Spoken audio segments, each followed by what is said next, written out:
जोहनଙ୍କ प्रति प्रकाशित वाक्य 1 अध्याय। यह जीशुख्रीष्टंकर प्रकाशित वाक्य जहा जहा शीघ्र घटिब से विषय ताहांक सेवक मानंकु देखाइबा पाई परमेश्वर जीशुंकु ए सबु देइथिले। ख्रीष्ट ताहांकर दूतंकु ए सबु देखाइबा पाई ताहांक दास जोहनंक निकटकु पठाइले। जोहन जहा सबु देखिले ताहार साक्ष्य से देले ओ परमेश्वरंकर एही सत्य वाक्य जीशुख्रीष्टंक द्वारा जोहनंकु कुहागला।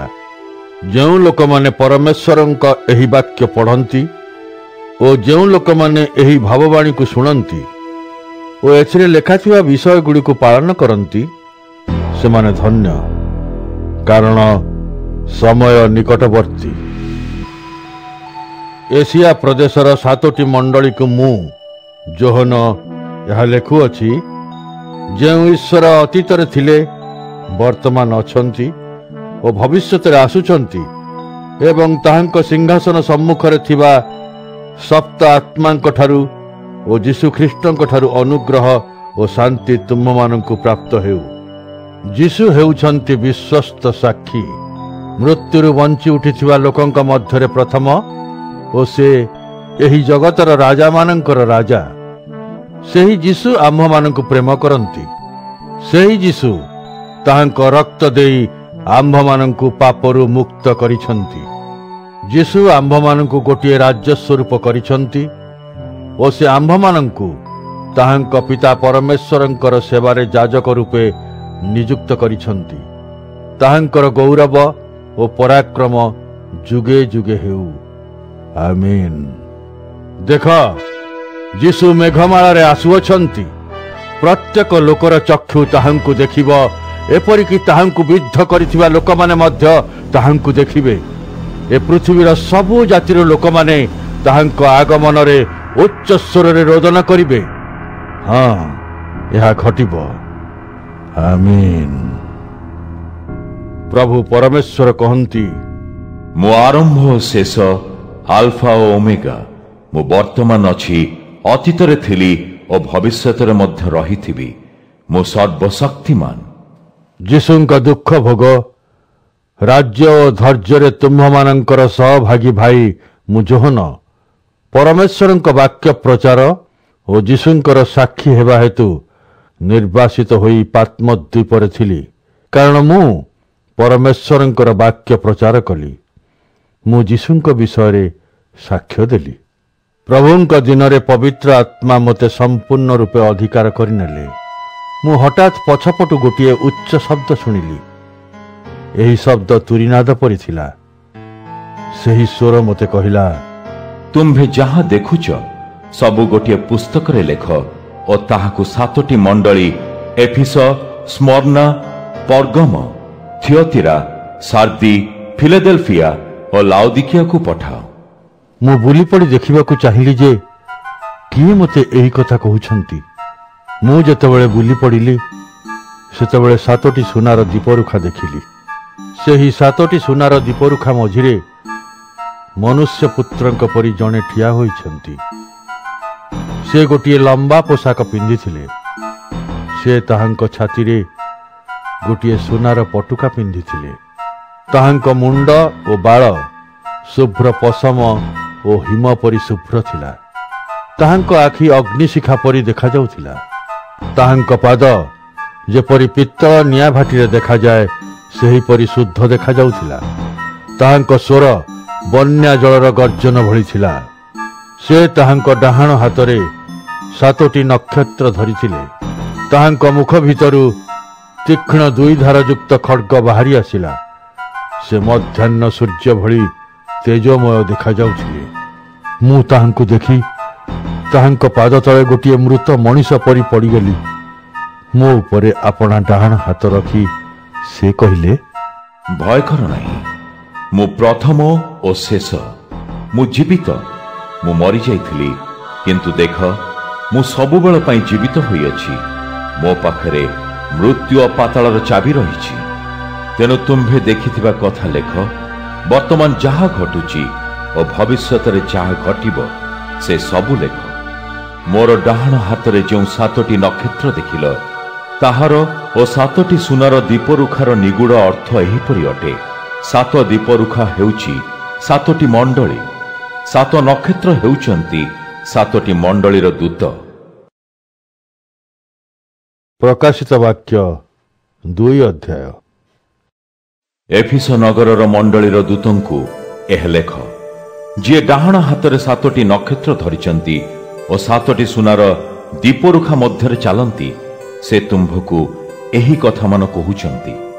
मु तुम्भर कार्य जाने, तुम्भे जे कठिन परिश्रम कर और असीम धैर्य धरी रखि था, तुम्भे जे मंद लोकंकु ग्रहण कर नाही, एहा मध्य मु जाने। जो माने प्रकृत रे प्रेरित न हेले हे निजकु प्रेरित बोली कहंती, से मानकु तुम्भे परीक्षा करिछ एवं से माने जे मिथ्यावादी अटंती, एहा तुम्भे चिन्हि पारिछ।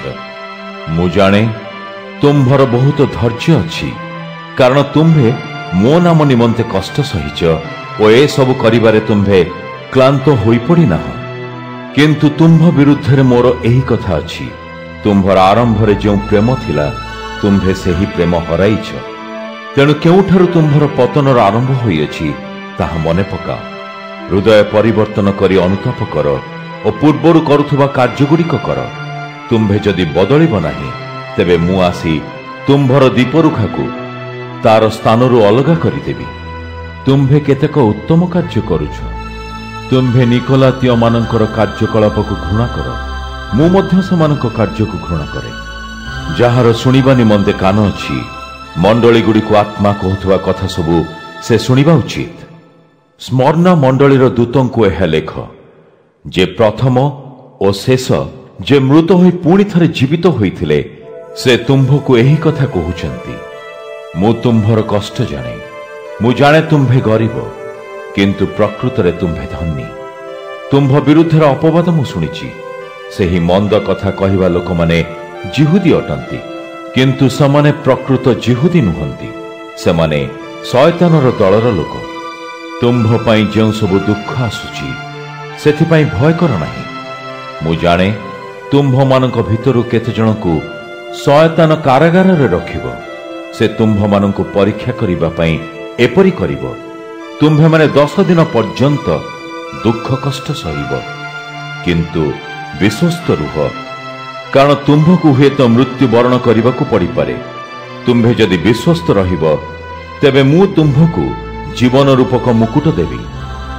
जहार शुणिबा निमंते कान अछि, मंडली गुड़ी को आत्मा कहउथुवा कथा सबु से शुणिबा उचित। जे विजयी हुए, से द्वितीय मृत्यु द्वारा आदौ क्षतिग्रस्त हेब नाही। पर्गम मंडलीर दूतंकु एहा लेख, जहांकर तीक्ष्ण द्विधार युक्त खड्ग अछि, से एहा तुम्भकु कहउचंती। मु जाने जे शयतानर सिंहासन जेउठारे रहिछि, सेही नगर रे तुम्भे वास करुछ। तथापि तुम्भे मो प्रति निष्ठावान होइअछ, एपरिकी शयतान वास करुथुवा सेही नगर रे मोर विश्वस्त साक्षी अंतिपांकु हत्या करा जिबा समय मध्य तुम्भे मो ठारे विश्वास करुछ बोली अस्वीकार करि नथिल। तथापि मोर तुम्भ विरुद्ध रे किछि कहिबाकु अछि। तुम्भ दल भितरु केतेक लोक बिलियाम शिक्षा अनुसरण करुचंती। एही बिलियाम बालक प्रतिमा को अर्पित होइथिबा खाद्य खाइबा पई और जौनगत पाप करी इस्राएलर लोक मानकु पाप करिबा पई सिखाइथिला। सेही परि तुम्भ दलर केतेक लोक माने निकोलायतीय मानकर शिक्षा अनुसरण करुचंती। तेणु तुम्भे मन परिवर्तन कर। जदि तुम्भे मन परिवर्तन करिबो नाही, तेबे मु तुम्भ पाखकु शीघ्र आसीबी और मोर मुखरु बाहरुथिबा खड्गरे सेही लोकमानंक विरुद्ध रे युद्ध करिबी।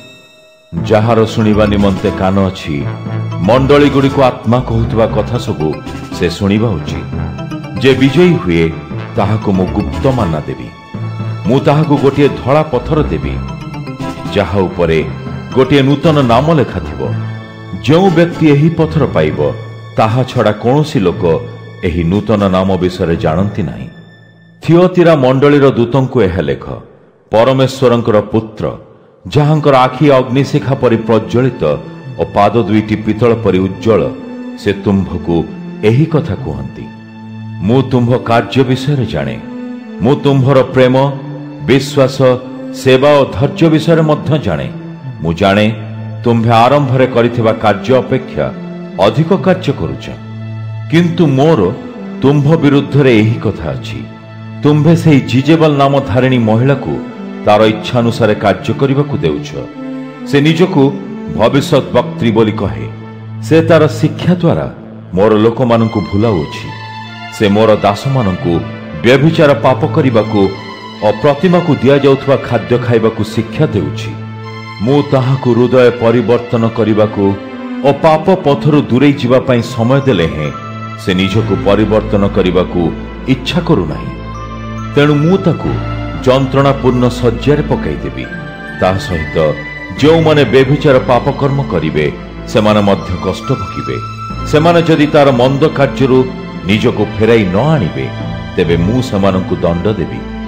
मु तार संतान मानकु मध्य महामारी द्वारा बध करिबी। सेतेबेले समस्त मंडली वर्ग जानिबे जे मु लोकमानंकर भावना और विचार गुड़िक जाने और ताहार परीक्षा करे।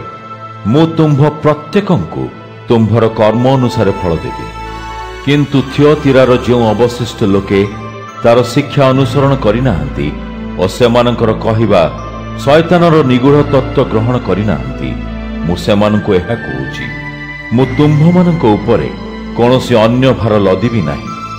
मु आसीबा पर्यंत तुम्भमानंक निकटरे जहा अछि ताहा दृढ़ भावे धरी रखिथा। जे विजयी हुए और शेष पर्यंत मो इच्छा अनुଯାयी कार्य लगी रहे, मु ताहाकु जाति गुड़िक उपरे शासन करिवार शक्ति देवी। से लौह दंडरे समानंकु शासन करिवो। से समानंकु माटी पात्र भली भांगी खंड खंड करिदेव। मु मोर परम पितांक ठारू एही क्षमता पाइथिली। मु सेही लोकंकु प्रभाती तारा मध्य देवी। जहार शुणिबा निमंते कान अछि मंडली गुड़ी को आत्मा कहूथुवा कथा सबु से शुणिबा उचित। प्रकाशित वाक्य 3 अध्याय। सार्दी मंडलीर दूतंकु एहा लेख, जहांक ठारे परमेश्वरंकर 7टी आत्मा और 7टी नक्षत्र अछि। से एही कथा गुड़िक तुम्भको कहउचंती। मु तुम्भ कर्म विषय जाने। लोक माने कहंती तुम्भे नामको मात्र जीवित, किंतु प्रकृतरे मृत। जागी उठ। तुम्भर जो अवशिष्ट विषय गुड़िक लोप पाई जाउअछि से गुड़िक संपूर्ण मरीजिबा पूर्वरु से सब दृढ़ कर, कारण परमेश्वरंक दृष्टि रे तुम्भर कर्म को मु निर्दोष पाई नाही। तेणु प्रथम रे तुम्भे जहा ग्रहण करिथिल और शुणिथिल ताहा मने पकाओ। से गुड़िकर बाध्य हुओ। निज हृदय और जीवन परिवर्तन कर। तुम्भे जाग्रत हुओ, नचेत मु गोटे चोर परी तुम्भ पाखकु आसीबी और केतेबेले तुम्भ निकटकु आसी तुम्भको हतबुद्धि करिदेबी ताहा तुम्भे जानि परिबो नाही। तथापि सार्दीरे केतेक लोक अछंती जो माने निजर वस्त्र को अपरिष्कार करिनाहांती। सेही लोक माने शुभ्र वस्त्र पिंधि मो सहित गमनागमन करिवे, कारण सेमाने सेथिपाई योग्य अटंती। जे विजयी हुए से एही लोकमानक भली धड़ा वस्त्र पिंधिब। मु जीवन पुस्तकरू सेही लोकर नाम कदापि लोप करिबि नाही, मात्र मु ताहार नाम को मोहर परम पिता और ताहांकर दूत मानक सामनारे स्वीकार करिबि। जहार शुणिबा निमंते कान अछि मंडली गुड़ी को आत्मा कहूथुवा कथा सबु से शुणिबा उचित। फिलाडेल्फिया स्थित मंडलीर दूतंकु एहा लेख, जे पवित्र और सत्य से तुम्भको एही कथा लिखुचंती। से दाऊदंक चाबी हातरे धरिचंती। से जहा खोली दियंती ताहा बंद होई पारे नाही। मु तुम्भर सबु कार्य जाने। देख, मु तुम्भ सम्मुखरे गोटे द्वार खोला रखिछि, केही ताहाकु बंद करि परिबे नाही। मु जाने तुम्भे दुर्बल, किंतु तुम्भे मोर शिक्षा अनुसरण करिछ। तुम्भे मो नाम उच्चारण करिबा पई केबे भय करिना। सुन, तुम्भ मध्यरे शैतानर गोटे दल अछि। सेमाने निजको जिहुदी बोली कहंती, किंतु प्रकृतरे सेमाने मिथ्यावादी। सेमाने वास्तवरे जिहुदी नुहंती। मु से लोकमानंकु तुम्भ सम्मुखको आनिबी और तुम्भ पाद तळे सेमानकर मुंड नुआइबी। तेबे सेमाने जानिबे जे मु तुम्भकु प्रेम करिछि। तुम्भे धैर्यर सहित मोर आज्ञा पालन करिछ। तेणु जगत निवासी मानंकु परीक्षा करिवा निमंते समग्र जगत उपरे दारुण ताड़ना और परीक्षार समय आसिब। मु तुम्भकु सेथिरु रक्षा करिबि। मु शीघ्र आसुची। तुम्भर जहा अछि ताहा दृढ़ भावे धरि रख। तेबे केही तुम्भर मुकुट हरण करि परिबो नाही। जे विजयी हुए ताहाकु मु मोर परमेश्वरंक मंदिर रे गोटे स्तंभ स्वरूप रखिबि। से कदापि सेठारु स्थानच्युत हेबो नाही। मु सेही लोक उपरे परमेश्वरंक नाम लिखिबि। मो परमेश्वरंक नगरर नाम मध्य मु ता उपरे लिखिबि। एही नगरर नाम नूतन जेरुसालेम। सेही नगर मोहर परमेश्वरंक ठारु स्वर्गरु आसुअछि। मु मोर नूतन नाम मध्य सेही लोक उपरे लिखिबि। जहार सुनिबा निमंते कान अछि मंडली गुडी को आत्मा कहउतबा कथा सबु से सुनिबा उचित। लाउदिकिया मंडलीर दूतंक पाखकु एहा लेख। जे एही सब तुम्भकु कहउचंती से आमेन विश्वस्त सत्य साक्षी अटंती। परमेश्वर सृष्टि करिथिबा समस्त विषयर शासक से एही कथा कहंती। मु तुम्भर कार्य जाने। तुम्भे उत्तप्त नुह बा शीतल नुह। मु आशा करे तुम्भे उत्तप्त किंबा शीतल होइथिले भल होइथांता। किंतु तुम्भे उत्तप्त किंबा शीतल न होई नातिशीतोष्ण हेबारु मु तुम्भकु मुखर उद्गार करी बाहर करदेवी। तुम्भे कुह जे तुम्भे धनी। तुम्भर बहुत धन अछि और तुम्भर कोनोसी अभाव नाही। किंतु तुम्भे जानी ना जे तुम्भे प्रकृतर अभागा, दयनीय, दरिद्र, अंध और उल्लग्न। सेथिपाई मु तुम्भकु परामर्श देउछि जे तुम्भे मो ठारु अग्नि रे खांटी होइथिबा सुना किण। तापरे तुम्भे प्रकृतरे धनी होइजिबो। मु तुम्भकु एहा कहूछि धड़ा वस्त्र किण। तेबे तुम्भे निजर लज्जापूर्ण उल्लग्नता को घोड़े रखि पारिबो। मु तुम्भकु औषध किणी आखिरे लगाइबा पाई मध्य कहूछि। ताहा हेले तुम्भे प्रकृतरे देखि पारिबो। मु जेउ मानकु प्रेम करे सेमानकु संशोधन करे और दंड दिए। तेणु कठिन चेष्टा कर निज हृदय और निज जीवन परिवर्तन कर। देख मु एठारे अछि और द्वार पाखरे ठिया होई आघात करुछि। जदि जणे लोक मो स्वर शुणे और द्वार फिटाए तेबे मु भितरकु आसी सेही लोक सहित खाइबी। से लोक मध्य मो सहित खाद्य खाइब। जे विजयी हुए मु ताहाकु मो सहित सिंहासन रे बसाइबी। जेपरि मु विजयी होई मोर परम पितांक सह ताहांक सिंहासन रे बसिथिली से सेही परि मो सहित बसिब। जहार सुनिबा निमंते कान अछि मंडली गुडी को आत्मा कहउतबा कथा सबु से सुनिबा उचित। प्रकाशित वाक्य 4 अध्याय। एहा परे मु देखिली मो सम्मुखरे स्वर्गर गोटे द्वार खोला होई अछि। मु जेउ स्वर पूर्वरु शुणिथिली सेही स्वर पुणी शुणिली। एही स्वर तुरीनादर शब्द परि मने ହେଲା। सेही स्वर कहिला, एठारु उपरकु उठी आस एवं भविष्यतरे जहा घटिब ताहा मु तुम्भकु देखाइबी। तत्क्षणात् आत्मा मते ताहांक अधीनकु नेई गले। स्वर्गरे मो सम्मुखरे गोटे सिंहासन थिला। सेही सिंहासन रे जणे बसिथिले। सिंहासन रे जेउ व्यक्ति बसिथिले ताहांकर रूप मूल्यवान सूर्यकांत मणि और पद्मराग मणि भली देखा जाउथिला। ताहांक सिंहासन को मरकत मणिर शोभा सदृश गोटे मेघधनु घेरी रहिथिला। सेही सिंहासनर चारिपाखरे आउ 24टी सिंहासन थिला। सेही 24टी सिंहासन रे 24 जन प्राचीन बसिथिले। सेमाने शुभ्र वस्त्र पिंधिथिले एवं मस्तकरे सुनार मुकुट पिंधिथिले।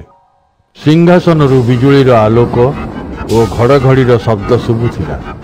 सिंहासन सामनारे 7टी ज्वलंत दीप थिला। एही दीप गुड़िक परमेश्वरंकर 7टी आत्मा अटंती। सेही सिंहासन सम्मुखरे किछि गोटे काचर समुद्र भली देखा जाउथिला जहा स्फटिक परि स्वच्छ थिला। सेही सिंहासनर चारिपटे 4टी जीवित प्राणी थिले। ସେହି ଜୀବିତ ପ୍ରାଣୀଙ୍କର ଆଗ ଓ ପଛ ଉଭୟ ପଟେ ଚକ୍ଷୁ ଭରି ହୋଇ ରହିଥିଲା। ପ୍ରଥମ ଜୀବିତ ପ୍ରାଣୀର ଆକୃତି ସିଂହ ପରି, ଦ୍ୱିତୀୟ ପ୍ରାଣୀ ଗୋଟିଏ ଗୋରୁ ସଦୃଶ, ତୃତୀୟ ପ୍ରାଣୀର ମୁଖ ଜଣେ ମନୁଷ୍ୟର ମୁଖ ଭଳି, ଚତୁର୍ଥ ପ୍ରାଣୀଟି ଗୋଟିଏ ଉଡ଼ନ୍ତା ଉତ୍କୃଷ ପକ୍ଷୀ ପରି ଥିଲା। ପ୍ରତ୍ୟେକଙ୍କର 6ଟି ଲେଖାଏଁ ଡେଣା ଥିଲା। ଏହି ପ୍ରାଣୀମାନଙ୍କର ଭିତର ଓ ବାହାର ଚାରିପାଖ ଆଖିରେ ପରିପୂର୍ଣ୍ଣ ଥିଲା। ସେମାନେ ଦିନରାତି ଅବିରତ କହୁଥିଲେ, ସର୍ବଶକ୍ତିମାନ ପ୍ରଭୁ ପରମେଶ୍ୱର ପବିତ୍ର ପବିତ୍ର ପବିତ୍ର। ସେ ସର୍ବଦା ଅତୀତରେ ଥିଲେ, ବର୍ତ୍ତମାନ ଅଛନ୍ତି ଓ ଭବିଷ୍ୟତରେ ରହିଥିବେ। ଏହି ଜୀବିତ ପ୍ରାଣୀମାନେ ସିଂହାସନରେ ବସିଥିବା ବ୍ୟକ୍ତିଙ୍କୁ ଗୌରବ, ସମ୍ମାନ ଓ ଧନ୍ୟବାଦ ଦିଅନ୍ତି। ସେ ସବୁଦିନ ପାଇଁ ଜୀବିତ ଅଟନ୍ତି ଏବଂ ଏହି ଜୀବିତ ପ୍ରାଣୀମାନେ ସର୍ବଦା ଏହିଭଳି କରନ୍ତି। 24 ଜଣ ପ୍ରାଚୀନ ବ୍ୟକ୍ତି ସିଂହାସନରେ ବସିଥିବା ସେହି ବ୍ୟକ୍ତିଙ୍କ ସମ୍ମୁଖରେ ମୁଣ୍ଡ ନୁଆଇଁ ତାହାଙ୍କୁ ପ୍ରଣାମ କରନ୍ତି। ସେମାନେ ତାହାଙ୍କ ସମ୍ମୁଖରେ ନିଜର ମୁକୁଟ ରଖି କହନ୍ତି, ହେ ପ୍ରଭୁ, ଆମ୍ଭର ପରମେଶ୍ୱର, ତୁମ୍ଭେ ଗୌରବ, ସମ୍ମାନ ଓ କ୍ଷମତା ପାଇବା ପାଇଁ ଯୋଗ୍ୟ। ତୁମେ ହିଁ ଏସବୁ ସୃଷ୍ଟି କରିଅଛ। ତୁମ୍ଭ ଇଚ୍ଛା ଅନୁସାରେ ସମସ୍ତ ବିଷୟର ସୃଷ୍ଟି ହୋଇଛି ଓ ଅସ୍ତିତ୍ୱ ପାଇଅଛି। ପ୍ରକାଶିତ ବାକ୍ୟ 5 ଅଧ୍ୟାୟ। ତାପରେ ମୁଁ ସିଂହାସନରେ ବସିଥିବା ସେହି ବ୍ୟକ୍ତିଙ୍କର ଦକ୍ଷିଣ ହସ୍ତରେ ଗୋଟିଏ ଚର୍ମପତ୍ର ଥିବାର ଦେଖିଲି। ସେହି ଚର୍ମପତ୍ରଟିର ଉଭୟ ପଟେ ଲେଖା ହୋଇଥିଲା। ସେହି ଚର୍ମପତ୍ରଟି 7ଟି ମୁଦ୍ରାରେ ବନ୍ଦ କରାଯାଇଥିଲା। ମୁଁ ଜଣେ ମହାଶକ୍ତିଶାଳୀ ଦୂତଙ୍କୁ ଦେଖିଲି। ସେ ଉଚ୍ଚ ସ୍ୱରରେ କହିଲେ, ଏହି ଚର୍ମପତ୍ରର ମୁଦ୍ରା ଭାଙ୍ଗି ତାହା ଫିଟାଇବା ନିମନ୍ତେ କିଏ ଯୋଗ୍ୟ ଅଟନ୍ତି? କିନ୍ତୁ ସେହି ଚର୍ମପତ୍ରକୁ ଫିଟାଇବାକୁ ଓ ତା ଭିତର ଦେଖିବାକୁ ସ୍ୱର୍ଗ, ମର୍ତ୍ତ୍ୟ ବା ପାତାଳରେ କାହାରି ସାଧ୍ୟ ନଥିଲା। ତେଣୁ ମୁଁ ଆକୁଳ ଭାବରେ କାନ୍ଦିବାକୁ ଲାଗିଲି, କାରଣ ସେହି ଚର୍ମପତ୍ରକୁ ଫିଟାଇବା ପାଇଁ କିମ୍ବା ଦେଖିବା ପାଇଁ ସେଠାରେ କେହି ସକ୍ଷମ ନଥିଲେ। କିନ୍ତୁ ସେହି ପ୍ରାଚୀନମାନଙ୍କ ମଧ୍ୟରୁ ଜଣେ ମୋତେ କହିଲେ, କାନ୍ଦ ନାହିଁ। ଜିହୁଦା ବଂଶଜାତ ସିଂହ ଖ୍ରୀଷ୍ଟ ଏହି କାର୍ଯ୍ୟ କରିବାକୁ ବିଜୟୀ ହୋଇଛନ୍ତି। ସେ ଦାଉଦଙ୍କ ବଂଶଧର। ସେ ଏହି ଚର୍ମପତ୍ର ଓ ଏହାର 7ଟି ମୁଦ୍ରା ଫିଟାଇବାକୁ ସକ୍ଷମ ଅଟନ୍ତି। ସେତେବେଳେ ମୁଁ ସିଂହାସନର ମଝିରେ ଜଣେ ମେଷଶାବକଙ୍କୁ ଦେଖିଲି।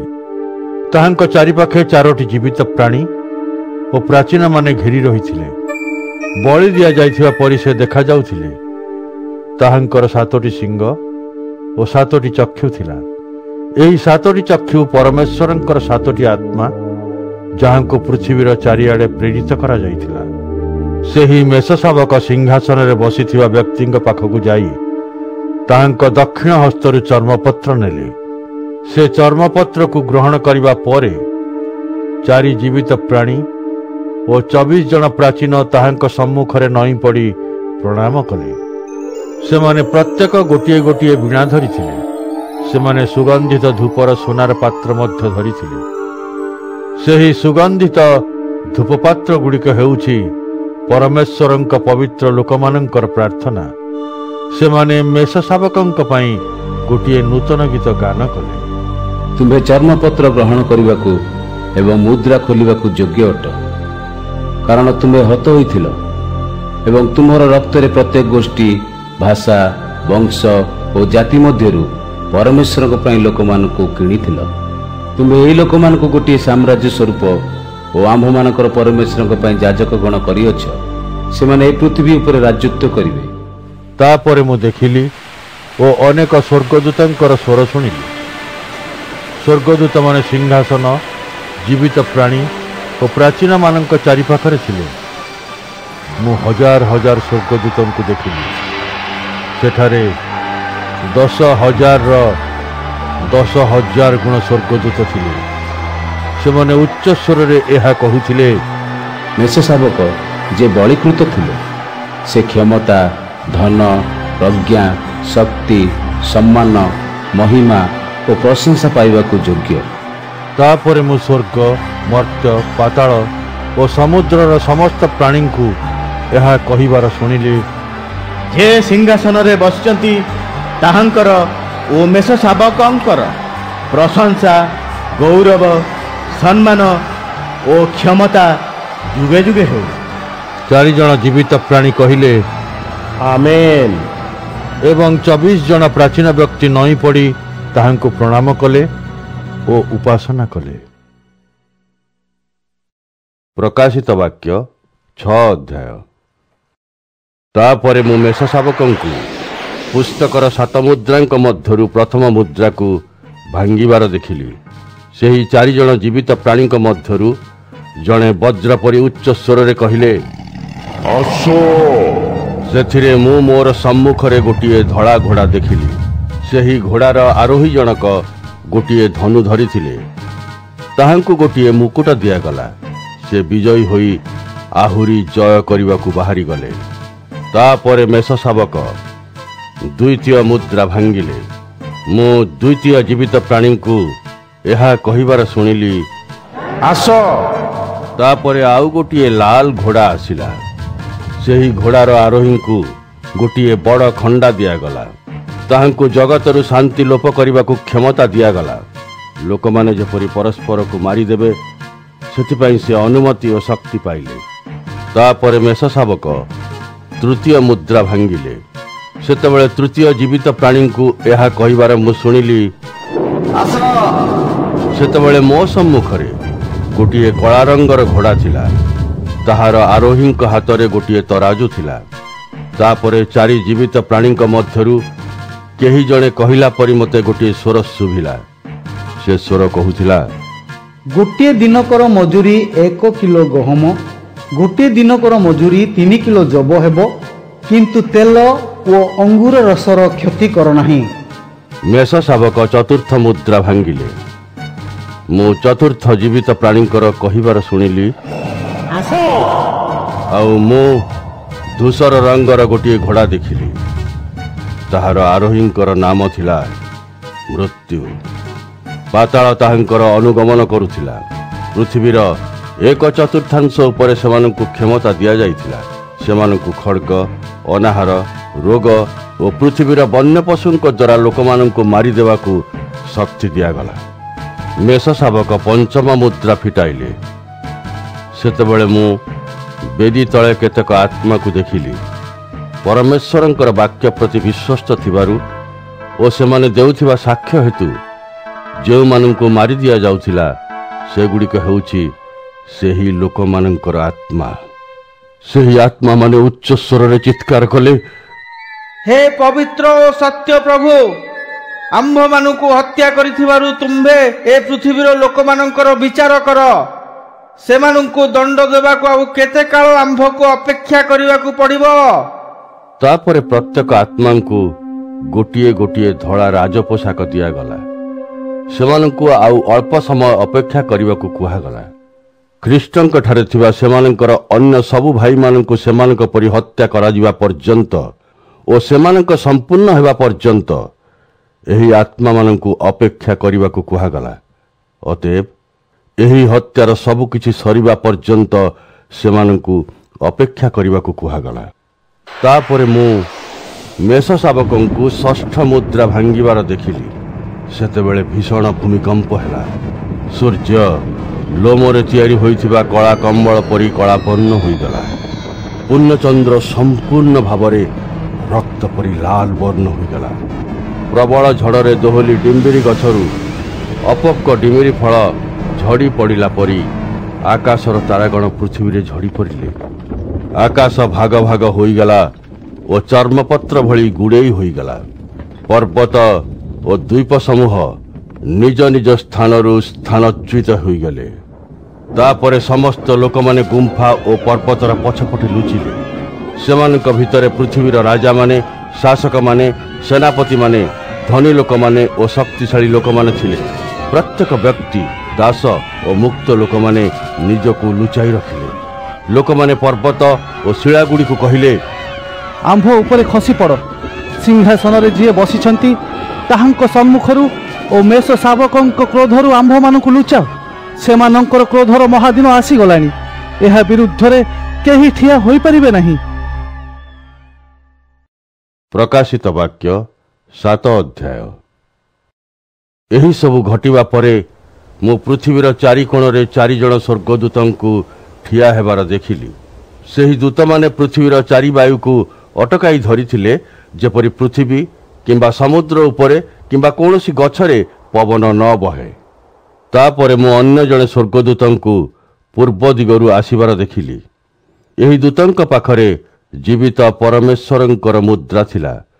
से उच्च स्वरे 4 जण स्वर्गदूतंकु डाकिले, जो मानकु परमेश्वर पृथ्वी और समुद्रर क्षति करने क्षमता देइथिले।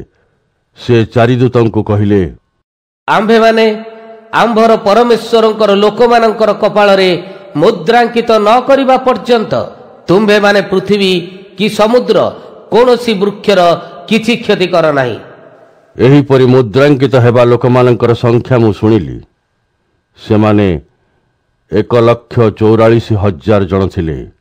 से माने इस्राएलर प्रति परिवार वर्ग मध्यरु थिले। जिहुदा परिवार वर्गरु 12,000, रुबेन परिवार वर्गरु 12,000, गाद परिवार वर्गरु 12,000, आशेर परिवार वर्गरु 12,000, नप्ताली परिवार वर्गरु 12,000, मनस्सी परिवार वर्गरु 12,000, सिमियोन परिवार वर्गरु 12,000, लेवी परिवार वर्गरु 12,000, इसाखर परिवार वर्गरु 12,000, सबुलून परिवार वर्गरु 12,000, जोसेफ परिवार वर्गरु 12,000, बिन्यामिन परिवार वर्गरु 12,000। तापरे मु बहुत लोकंकु देखिली। सेठारे एते लोक थिले जे केही सेमानंकु गणी पारिबो नाही। सेमाने प्रत्येक जाति, गोष्ठी, वंशीय और भाषावादीर लोक थिले। सेही लोक माने सिंहासन और मेषशावकंक सामना रे ठिया होइथिले। सेमाने समस्ते धड़ा राजपोशाक पिंधिथिले। सेमानंकर हातरे खजुरी बाहुंगा थिला। सेमाने उच्च स्वर रे पाटी करी कहूथिले, विजय सिंहासन उपविष्ट आम्भ मानंकर परमेश्वर ओ मेषशावकंकर। प्राचीन माने ओ 4 जण प्राणी सेठारे थिले। सबु दूत माने सेमानंकर ओ सिंहासनर चारि पाखरे घेरी ठिया होइथिले। सेमाने सिंहासन सम्मुखरे प्रणाम करी परमेश्वरंक उपासना कले। सेमाने कहिले, आमेन। प्रशंसा, महिमा, धन्यवाद, सम्मान, क्षमता ओ शक्ति सदा सर्वदा पाई आम्भ मानकर परमेश्वरंकर अटे। आमेन। तापरे जणे प्राचीन मते कहिले, धड़ा राजपोशाक पिंधिथिबा एही लोक माने किए? सेमाने केउठारु आसी अछंती? मु उत्तर देली, मो प्रभु आपण ताहा जानंती सेमाने किए। प्राचीन जनक कहिले, एही लोक माने भयंकर ताड़ना भितरु आसीछंती। सेमाने मेषशावकंक रक्तरे आपण आपणार पोशाक परिष्कार और धड़ा करी अछंती। तेणु एही लोक माने परमेश्वरंक सिंहासन सम्मुखरे अछंती। सेमाने दिन राति परमेश्वरंक मंदिर रे ताहांकर उपासना करंती। सिंहासन रे बसिथिबा जणे व्यक्ति सेमानकु सुरक्षा प्रदान करिवे। सेही लोक माने आउ केबे क्षुदित हेबे नाही। सेमाने कदापि तुषार्त हेबे नाही। सूर्य ताहांको आघात करिवो नाही कि कोनोसी उत्ताप सेमानकु जाळी पारिवो नाही। सिंहासनर मध्यरे थिबा मेषशावक सेमानकर मेषपाळक हेबे। से सेमानकु जीवन प्रदानकारी जलर निर्झर पाखकु कढ़ाई नहीं जिवे। परमेश्वर सेमानकर आखिरु सबु लुह पोछि देबे। प्रकाशित वाक्य 8 अध्याय। मेषशावक सप्तम मुद्रा खोलिले। सेतेबेले स्वर्गरे अधघंटा पर्यंत नीरवता थिला। तापरे मो परमेश्वरंक सामना रे 7 जण स्वर्गदूतंकु ठिया होइथिबार देखिली। सेमानंकु 7टी तुरी दियागला। आउ जणे दूत आसी बेदी पाखरे ठिया हेले। परमेश्वरंकर पवित्र लोकमानंकर प्रार्थना सहित प्रचुर सुगंधी धूप सुनार बलिवेदी उपर अर्पण करबा निमंते ताहांक हातरे गोटे सुनार धूपदानी थिला। स्वर्गदूत एही प्रार्थना युक्त धूपकु वेदी उपरे पकान्ते ताहा ईश्वरंक उद्देश्य उपरकु उठिला। तापरे दूत वेदीर अग्नि नहीं धूपदानी पूर्ण कले ଓ ତାହା ପୃଥିବୀ ଉପରକୁ ନିକ୍ଷେପ କଲେ। ତେଣୁ ସେଠାରେ ବଜ୍ରପାତ, ମେଘ ଘଡ଼ଘଡ଼ି, ବିଜୁଳି, କୋଳାହଳ ଓ ଭୂମିକମ୍ପ ହେଲା। ତାପରେ 7 ଜଣ ସ୍ୱର୍ଗଦୂତ 7ଟି ତୁରୀ ଧରି ବଜାଇବାକୁ ପ୍ରସ୍ତୁତ ହେଲେ। ପ୍ରଥମ ସ୍ୱର୍ଗଦୂତ ତାହାଙ୍କ ତୁରୀ ବଜାଇଲେ। ଏହାଦ୍ୱାରା ପୃଥିବୀ ଉପରେ ରକ୍ତ ମିଶ୍ରିତ ଅଗ୍ନି ଓ ଶିଳାବୃଷ୍ଟି ହେଲା। ଏହି କାରଣରୁ ପୃଥିବୀର 1/3 ନିଆଁ ଲାଗି 1/3 ବୃକ୍ଷ ଓ ସବୁଜ ଘାସ ସବୁ ପୋଡ଼ିଗଲା। ଦ୍ୱିତୀୟ ସ୍ୱର୍ଗଦୂତ ତୁରୀ ବଜାଇଲା ପରେ ଗୋଟିଏ ବୃହତ୍ ଜ୍ୱଳନ୍ତ ପର୍ବତ ପରି ଦିଶୁଥିବା ଏକ ବସ୍ତୁ ସମୁଦ୍ରରେ ପଡ଼ିଲା। ଏହାଦ୍ୱାରା ସମୁଦ୍ରର 1/3 ଜଳ ରକ୍ତରେ ପୂର୍ଣ୍ଣ ହୋଇଗଲା। ସମୁଦ୍ରରେ ଥିବା 1/3 ଜୀବନ୍ତ ପ୍ରାଣୀ ମରିଗଲେ ଓ 1/3 ଜାହାଜ ନଷ୍ଟ ହୋଇଗଲା। ଯେତେବେଳେ ତୃତୀୟ ସ୍ୱର୍ଗଦୂତ ତୁରୀ ବଜାଇଲେ, ସେତେବେଳେ ଏକ ପ୍ରକାଣ୍ଡ ତାରା ମଶାଲ ପରି ଜଳୁଥିବା ଅବସ୍ଥାରେ ଆକାଶରୁ ଖସି ପଡ଼ିଲା। ଏହା 1/3 ନଦୀ ଓ 1/3 ଜଳ ନିର୍ଝର ଗୁଡ଼ିକ ଉପରେ ପଡ଼ିଲା। ସେହି ତାରାର ନାମ ନାଗଦଅଣା ଥିଲା। ଏହାଦ୍ୱାରା ପୃଥିବୀର 1/3 ଜଳଭାଗ ପିତା ହୋଇଗଲା। ଏହି ପିତା ଜଳ ପାନ କରି ଅନେକ ଲୋକ ମୃତ୍ୟୁବରଣ କଲେ। ଯେତେବେଳେ ଚତୁର୍ଥ ଦୂତ ତୁରୀ ବଜାଇଲେ, 1/3 ସୂର୍ଯ୍ୟ, 1/3 ଚନ୍ଦ୍ର ଓ 1/3 ନକ୍ଷତ୍ର ଗୁଡ଼ିକ ଆଘାତ ପାଇଲେ। ତେଣୁ ସେମାନଙ୍କ ମଧ୍ୟରୁ 1/3 ଅନ୍ଧକାରମୟ ହୋଇଗଲା। ଦିନ ଓ ରାତ୍ରିର 1/3 ଆଲୋକ ବିହୀନ ହେଲା। ମୁଁ ସେତେବେଳେ ଗୋଟିଏ ଉତ୍କୃଷ ପକ୍ଷୀକୁ ଆକାଶର ଉପର ଭାଗରେ ଉଡ଼ୁଥିବାର ଦେଖିଲି। ସେ ଖୁବ୍ ଜୋରରେ କହିଲା, ହାୟ ହାୟ, ପୃଥିବୀ ନିବାସୀମାନଙ୍କ ଉପରେ ଭୟଙ୍କର କ୍ଲେଶ ଆସୁଅଛି, କାରଣ ଆହୁରି 3 ଜଣ ଦୂତ ତୁରୀ ବଜାଇବାକୁ ଯାଉଅଛନ୍ତି। ପ୍ରକାଶିତ ବାକ୍ୟ 9 ଅଧ୍ୟାୟ। ଏହାପରେ ପଞ୍ଚମ ଦୂତ ତୁରୀ ବଜାଇଲେ। ସେତେବେଳେ ମୁଁ ଆକାଶରୁ ଗୋଟିଏ ତାରା ପୃଥିବୀ ଉପରେ ପଡ଼ିବାର ଦେଖିଲି।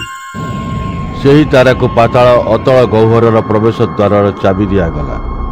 ସେହି ତାରା ପାତାଳର ପ୍ରବେଶ ଦ୍ୱାର ଖୋଲିଲା କ୍ଷଣି ପ୍ରକାଣ୍ଡ ଭାଟିରୁ ଧୂଆଁ ଉଠିଲା ଭଳି ସେହି ଅତଳ ଗର୍ଭ ଭିତରୁ ଧୂଆଁ ଉଠିଲା।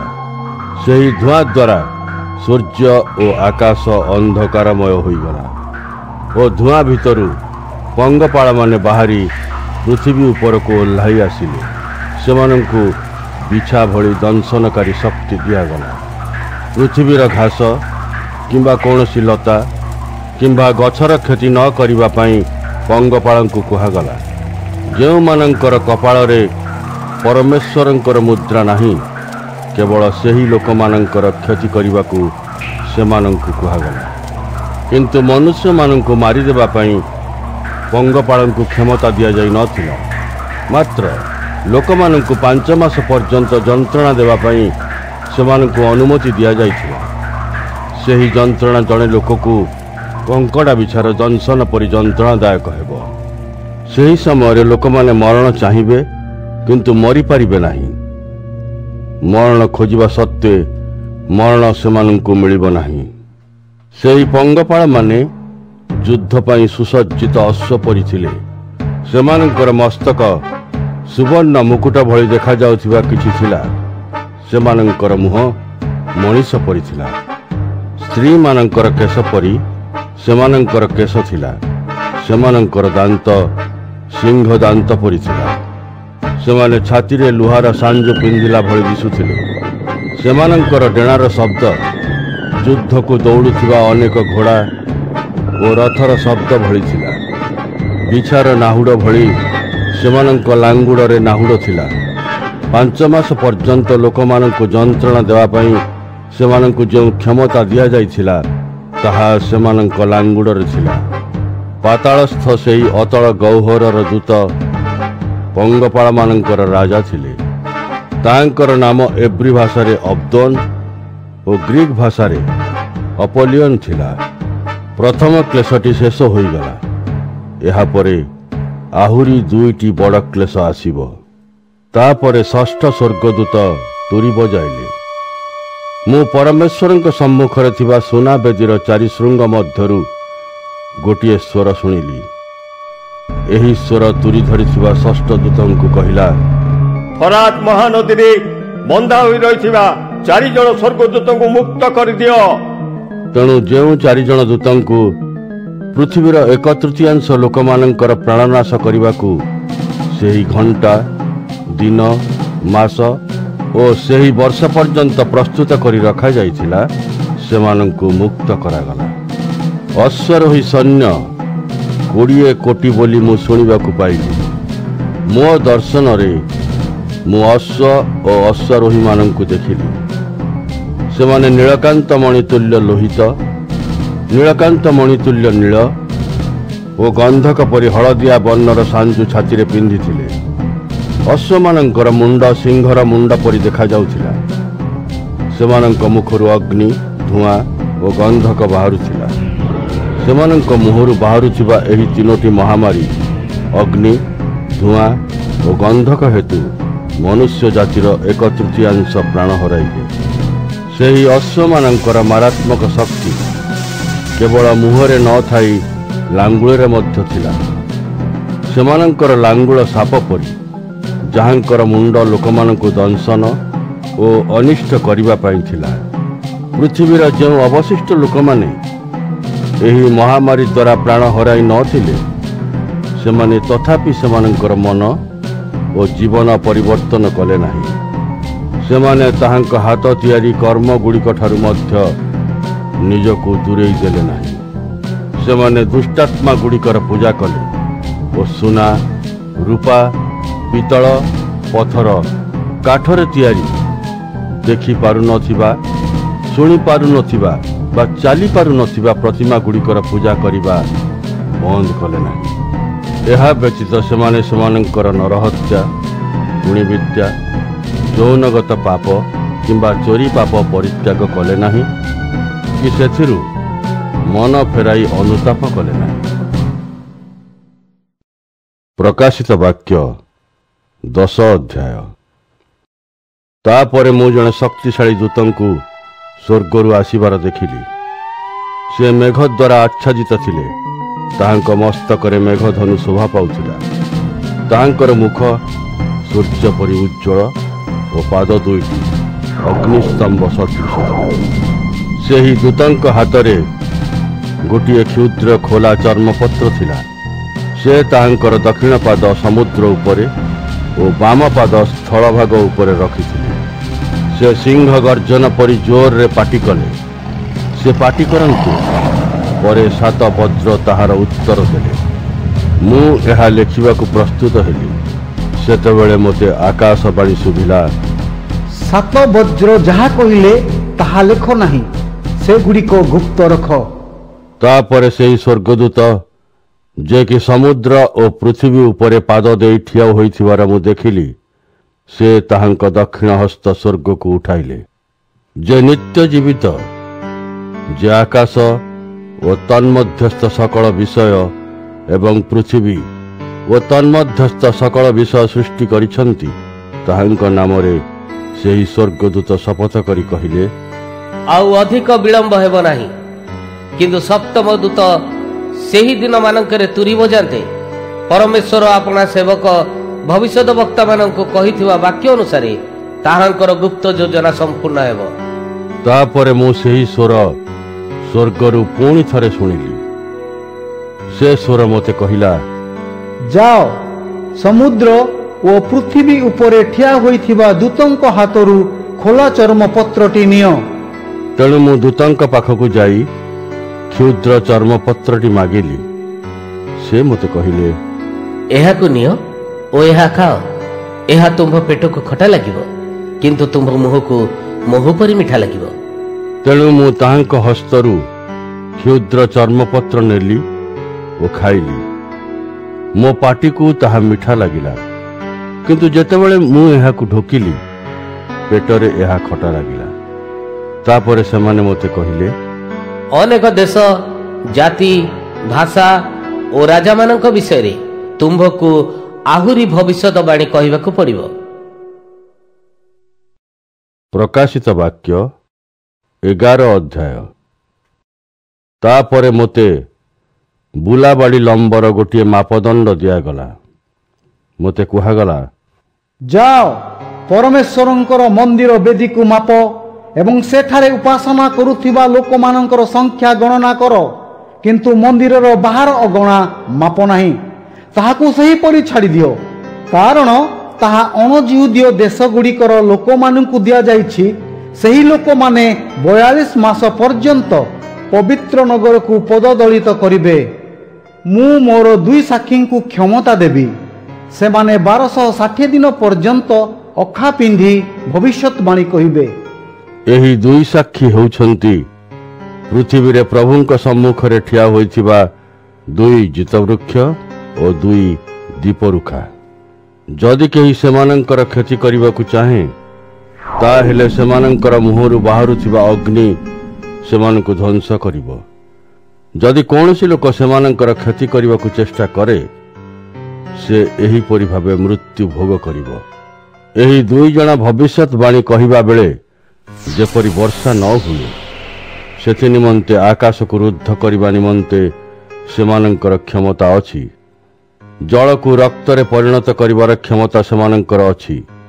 ପୃଥିବୀକୁ ପ୍ରତ୍ୟେକ ପ୍ରକାରର ମହାମାରୀ ଦ୍ୱାରା କଷ୍ଟ ଦେବାର କ୍ଷମତା ସେମାନଙ୍କର ଅଛି। ସେମାନେ ସେମାନଙ୍କର ନିଜ ଇଚ୍ଛା ଅନୁସାରେ ଯେତେ ଥର ଚାହିଁବେ ସେତେ ଥର ଏହା କରିପାରିବେ। ସେମାନଙ୍କର ସାକ୍ଷ୍ୟ ଦେବା ସମୟ ସରିଯିବା ପରେ ସେହି ପଶୁ ସେମାନଙ୍କ ବିରୁଦ୍ଧରେ ଯୁଦ୍ଧ କରିବ। ପାତାଳର ଅତଳ ଗର୍ଭରୁ ଉପରକୁ ଆସୁଥିବା ପଶୁ ସେମାନଙ୍କ ବିରୁଦ୍ଧରେ ଯୁଦ୍ଧ କରିବ। ସେ ସେମାନଙ୍କୁ ପରାସ୍ତ କରି ହତ୍ୟା କରିବ। ଏହି 2 ସାକ୍ଷୀଙ୍କର ଶରୀର ମହାନଗରୀର ରାସ୍ତାରେ ପଡ଼ି ରହିବ। ଏହି ନଗରର ନାମ ସଦମ ଓ ମିଶର। ନଗରର ଏହି ନାମଗୁଡ଼ିକର ବିଶେଷ ଅର୍ଥ ରହିଛି। ଏହି ନଗରରେ ସେମାନଙ୍କର ପ୍ରଭୁଙ୍କୁ ମଧ୍ୟ କ୍ରୁଶରେ ଚଢ଼ାଇ ମାରି ଦିଆଯାଇଥିଲା। 3.5 ଦିନ ପର୍ଯ୍ୟନ୍ତ ସମସ୍ତ ମଣିଷ ଜାତି, ସମସ୍ତ ଗୋଷ୍ଠୀ, ସମସ୍ତ ଭାଷା ଏବଂ ସମସ୍ତ ରାଷ୍ଟ୍ରର ଲୋକମାନେ ସେମାନଙ୍କର ଶବ ଦେଖିବେ। କିନ୍ତୁ ସେମାନେ ସେମାନଙ୍କର ଶବ ସମାଧିସ୍ଥ ହେବାକୁ ଦେବେ ନାହିଁ। ସେମାନଙ୍କର ମୃତ୍ୟୁରେ ପୃଥିବୀର ଲୋକେ ଖୁସି ହେବେ। ସେମାନେ ଭୋଜି କରିବେ ଓ ପରସ୍ପର ଭିତରେ ଉପହାର ଦିଆନିଆ କରିବେ। ସେମାନେ ଏପରି କରିବେ କାରଣ ଏହି 2 ଜଣ ସାକ୍ଷୀ ପୃଥିବୀବାସୀଙ୍କୁ ବହୁତ ଯନ୍ତ୍ରଣା ଦେଇଥିଲେ। କିନ୍ତୁ 3.5 ଦିନ ପରେ ପରମେଶ୍ୱରଙ୍କ ଠାରୁ ଜୀବନୀ ଶକ୍ତି ସେହି 2 ଜଣ ଭବିଷ୍ୟତ ବକ୍ତାଙ୍କ ଭିତରେ ପ୍ରବେଶ କଲା। ସେମାନେ ସେମାନଙ୍କର ପାଦରେ ଉଠି ଠିଆ ହେଲେ। ସେମାନଙ୍କୁ ଦେଖିବା ଲୋକମାନେ ବହୁତ ଭୟ କଲେ। ତାପରେ ସେହି 2 ଜଣ ସାକ୍ଷୀ ସ୍ୱର୍ଗରୁ ଆସୁଥିବା ଗୋଟିଏ ଉଚ୍ଚ ସ୍ୱର ଶୁଣିପାରିଲେ, ଏଠାକୁ ଉଠି ଆସ। ଏହା ଶୁଣି 2 ଜଣ ଭବିଷ୍ୟତ ବକ୍ତା ମେଘ ଦ୍ୱାରା ସ୍ୱର୍ଗକୁ ଗଲେ। ଏହା ସେମାନଙ୍କର ଶତ୍ରୁମାନେ ଦେଖୁଥିଲେ। ଠିକ୍ ସେହି ସମୟରେ ଏକ ମହାଭୂମିକମ୍ପ ହେଲା। ନଗରର 1/10 ନଷ୍ଟ ହୋଇଗଲା। 7,000 ଲୋକ ପ୍ରାଣ ହରାଇଲେ। ପ୍ରାଣ ହରାଇ ନଥିବା ଲୋକମାନେ ଅଧିକ ଭୟ କଲେ। ସେମାନେ ସ୍ୱର୍ଗର ପରମେଶ୍ୱରଙ୍କୁ ଗୌରବ ଦେଲେ। 2ୟ କ୍ଲେଶ ଦୂର ହେଲା। 3ୟ କ୍ଲେଶଟି ଖୁବ୍ ଶୀଘ୍ର ଆସୁଛି। 7ମ ଦୂତ ତାହାଙ୍କ ତୁରୀ ବଜାଇଲେ।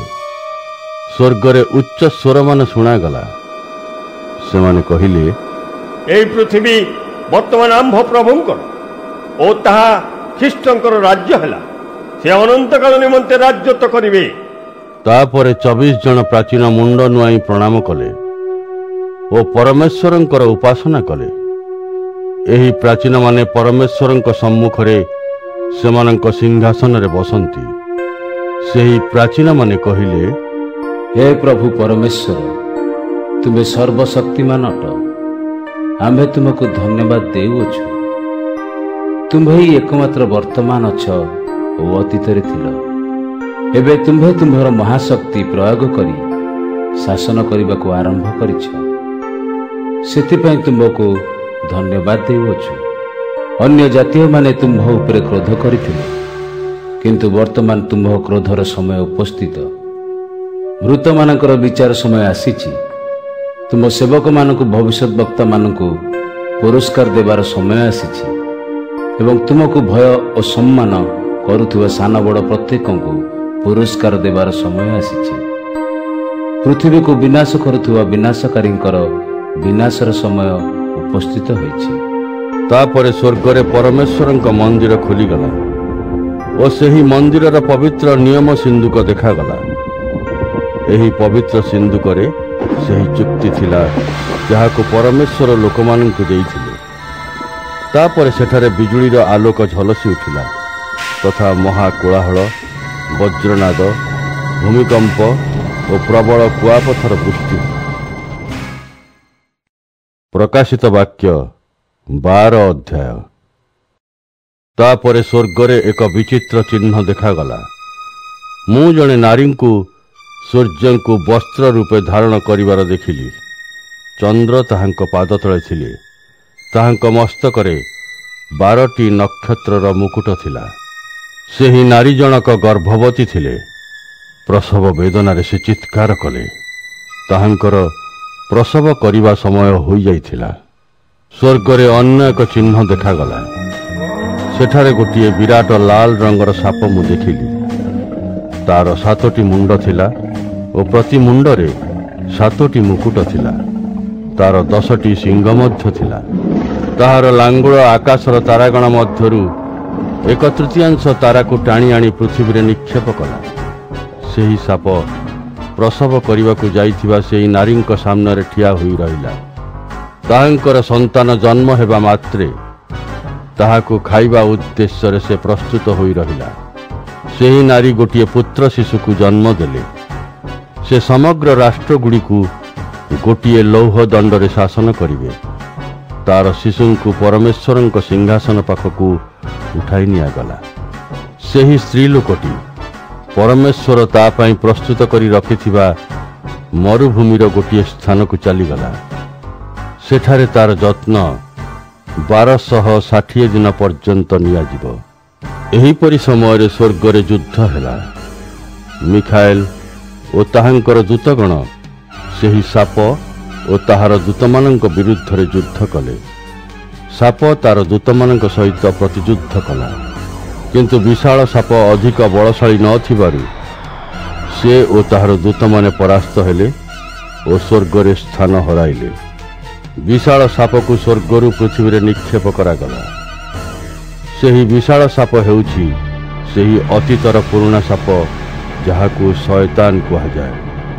ସେ ପୃଥିବୀବାସୀଙ୍କୁ ଭୁଲ ରାସ୍ତାରେ ନିଏ। ସାପକୁ ତାର ଦୂତମାନଙ୍କ ସହିତ ସଦଳ ବଳରେ ପୃଥିବୀରେ ନିକ୍ଷେପ କରାଗଲା। ତାପରେ ମୁଁ ସ୍ୱର୍ଗରେ ଗୋଟିଏ ଉଚ୍ଚ ଧ୍ୱନି ଏହା କହିବାର ଶୁଣିଲି, ବର୍ତ୍ତମାନ ଆମ ପରମେଶ୍ୱରଙ୍କ ବିଜୟ, କ୍ଷମତା ଓ ରାଜତ୍ୱର ସମୟ ଉପସ୍ଥିତ। ତାହାଙ୍କର ଖ୍ରୀଷ୍ଟଙ୍କ ଶାସନ କରିବା ଅଧିକାର ସମୟ ମଧ୍ୟ ଉପସ୍ଥିତ ହୋଇଛି। କାରଣ ଆମ୍ଭମାନଙ୍କର ଭାଇମାନଙ୍କ ଅଭିଯୋଗକାରୀକୁ ବାହାରେ ନିକ୍ଷେପ କରାଯାଇଛି।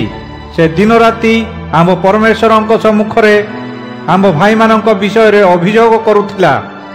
ଆମ୍ଭ ଭାଇମାନେ ମେଷ ଶାବକଙ୍କ ରକ୍ତ ଦ୍ୱାରା ଓ ସେମାନଙ୍କର ପ୍ରଚାର ଦ୍ୱାରା ତାହାକୁ ପରାସ୍ତ କରିଛନ୍ତି, କାରଣ ସେମାନେ ନିଜେ ନିଜର ଜୀବନକୁ ତୁଚ୍ଛ ଜ୍ଞାନ କରି ତାହାଙ୍କ ନିମନ୍ତେ ମୃତ୍ୟୁ ଭୋଗ କରିଥିଲେ। ତେଣୁ ହେ ସ୍ୱର୍ଗ ଓ ସ୍ୱର୍ଗବାସୀଗଣ, ଆନନ୍ଦ ଉଲ୍ଲାସ କର। କିନ୍ତୁ ହାୟ, ଏହା ପୃଥିବୀ ଓ ସମୁଦ୍ର ପାଇଁ ଅତ୍ୟନ୍ତ ଖରାପ ସମୟ। ଯେହେତୁ ସମୟ ଅତି ଅଳ୍ପ ବୋଲି ଜାଣି ଶୈତାନ ଭୀଷଣ କ୍ରୋଧରେ ପୂର୍ଣ୍ଣ ହୋଇ ତୁମମାନଙ୍କ ମଧ୍ୟକୁ ଓହ୍ଲାଇ ଯାଇଅଛି। ବିଶାଳ ସାପ ନିଜକୁ ପୃଥିବୀରେ ନିକ୍ଷେପ ହେବାର ଦେଖିଲା। ତେଣୁ ସେ ପୁତ୍ର ସନ୍ତାନ ଜାତ କରିଥିବା ନାରୀ ପଛେ ପଛେ ଦୌଡ଼ିଲା। କିନ୍ତୁ ସେହି ନାରୀକୁ ବୃହତ୍ ଉତ୍କର୍ଷ ପକ୍ଷର 2ଟି ପକ୍ଷ ଦିଆଗଲା। ତେଣୁ ସେ ମରୁଭୂମିରେ ତା ପାଇଁ ପ୍ରସ୍ତୁତ ହୋଇଥିବା ସ୍ଥାନକୁ ଉଡ଼ି ଯାଇପାରିଲା। ସେଠାରେ ସାପଠାରୁ ସୁରକ୍ଷା ପାଇଁ 3.5 ବର୍ଷ ପର୍ଯ୍ୟନ୍ତ ତାହାଙ୍କର ଯତ୍ନ ନିଆଯିବ। ତାପରେ ସାପ ନିଜ ମୁଖରୁ ନଦୀ ପରି ପାଣି ବାହାର କଲା। ସେ ସେହି ନାରୀର ପଛପଟରୁ ଜଳ ଛାଡ଼ିଲା, ଯଦ୍ୱାରା ସେ ଜଳସ୍ରୋତ ଦ୍ୱାରା ତାହାକୁ ଭସାଇ ନେଇପାରିବ। କିନ୍ତୁ ପୃଥିବୀ ସେହି ସ୍ତ୍ରୀକୁ ସାହାଯ୍ୟ କଲା। ପୃଥିବୀ ତାର ମୁଖ ଖୋଲିଲା ଓ ବିଶାଳ ସାପ ମୁଖରୁ ବାହାରି ଆସୁଥିବା ନଦୀକୁ ଗିଳିଦେଲା। ତେଣୁ ସାପ ସେହି ନାରୀ ଉପରେ ଭୀଷଣ ରାଗିଗଲା।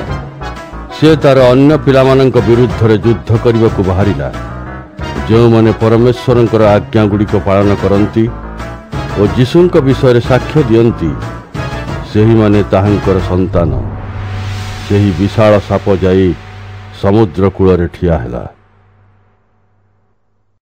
ପ୍ରକାଶିତ ବାକ୍ୟ 13 ଅଧ୍ୟାୟ। ତାପରେ ମୁଁ ଗୋଟିଏ ପଶୁକୁ ସମୁଦ୍ର ଭିତରୁ ଉପରକୁ ଆସିବାର ଦେଖିଲି। ଏହାର 10ଟି ଶିଙ୍ଗ ଓ 7ଟି ମୁଣ୍ଡ ଥିଲା। ପ୍ରତ୍ୟେକ ଶିଙ୍ଗରେ ଗୋଟିଏ ଗୋଟିଏ ମୁକୁଟ ଥିଲା। ପ୍ରତ୍ୟେକ ମସ୍ତକରେ ପରମେଶ୍ୱରଙ୍କୁ ନିନ୍ଦା କରୁଥିବା ଖରାପ ନାମ ସବୁ ଲେଖାଯାଇଥିଲା। ଏହି ପଶୁ ଚିତାବାଘ ଭଳି ଥିଲା, କିନ୍ତୁ ତାର ପାଦ ଭାଲୁ ପରି ଓ ପାଟି ସିଂହ ପରି ଥିଲା। ସେହି ବିଶାଳ ସାପ ସମୁଦ୍ର କୂଳରେ ରହି ତାର ସମସ୍ତ କ୍ଷମତା, ସିଂହାସନ ଓ ମହାନ ଅଧିକାର ତାହାକୁ ଦେଲା। ତାହାର ମସ୍ତକ ଗୁଡ଼ିକ ମଧ୍ୟରୁ ଗୋଟିଏ ମସ୍ତକ ଆଘାତପ୍ରାପ୍ତ ହୋଇଥିବା ପରି ଓ ମରାଯାଇଥିବା ପରି ଦେଖାଗଲା, କିନ୍ତୁ ତାର ମାରାତ୍ମକ କ୍ଷତ ଭଲ ହୋଇଯାଇଥିଲା। ପୃଥିବୀର ସବୁ ଲୋକମାନେ ତାହାକୁ ଦେଖି ଆଶ୍ଚର୍ଯ୍ୟ ହେଲେ ଓ ସେହି ପଶୁର ଅନୁଗମନ କଲେ।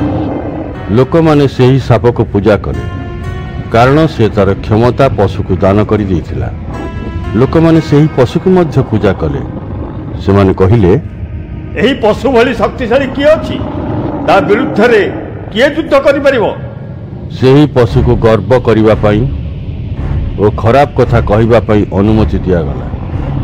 ତାକୁ 42 ମାସ ପର୍ଯ୍ୟନ୍ତ ତାର କ୍ଷମତା ପ୍ରୟୋଗ କରିବା ପାଇଁ ଅନୁମତି ଦିଆଗଲା। ସେହି ପଶୁ ପରମେଶ୍ୱରଙ୍କ ବିରୁଦ୍ଧରେ ଖରାପ କଥା କହିବା ପାଇଁ ମୁହଁ ଖୋଲିଲା। ସେ ପରମେଶ୍ୱରଙ୍କର ନାମ ବିରୁଦ୍ଧରେ, ତାହାଙ୍କର ବାସସ୍ଥଳୀ ବିରୁଦ୍ଧରେ ଓ ଯେଉଁମାନେ ସ୍ୱର୍ଗରେ ରହୁଥିଲେ ସେମାନଙ୍କ ବିରୁଦ୍ଧରେ ଖରାପ କଥାମାନ କହିଲା।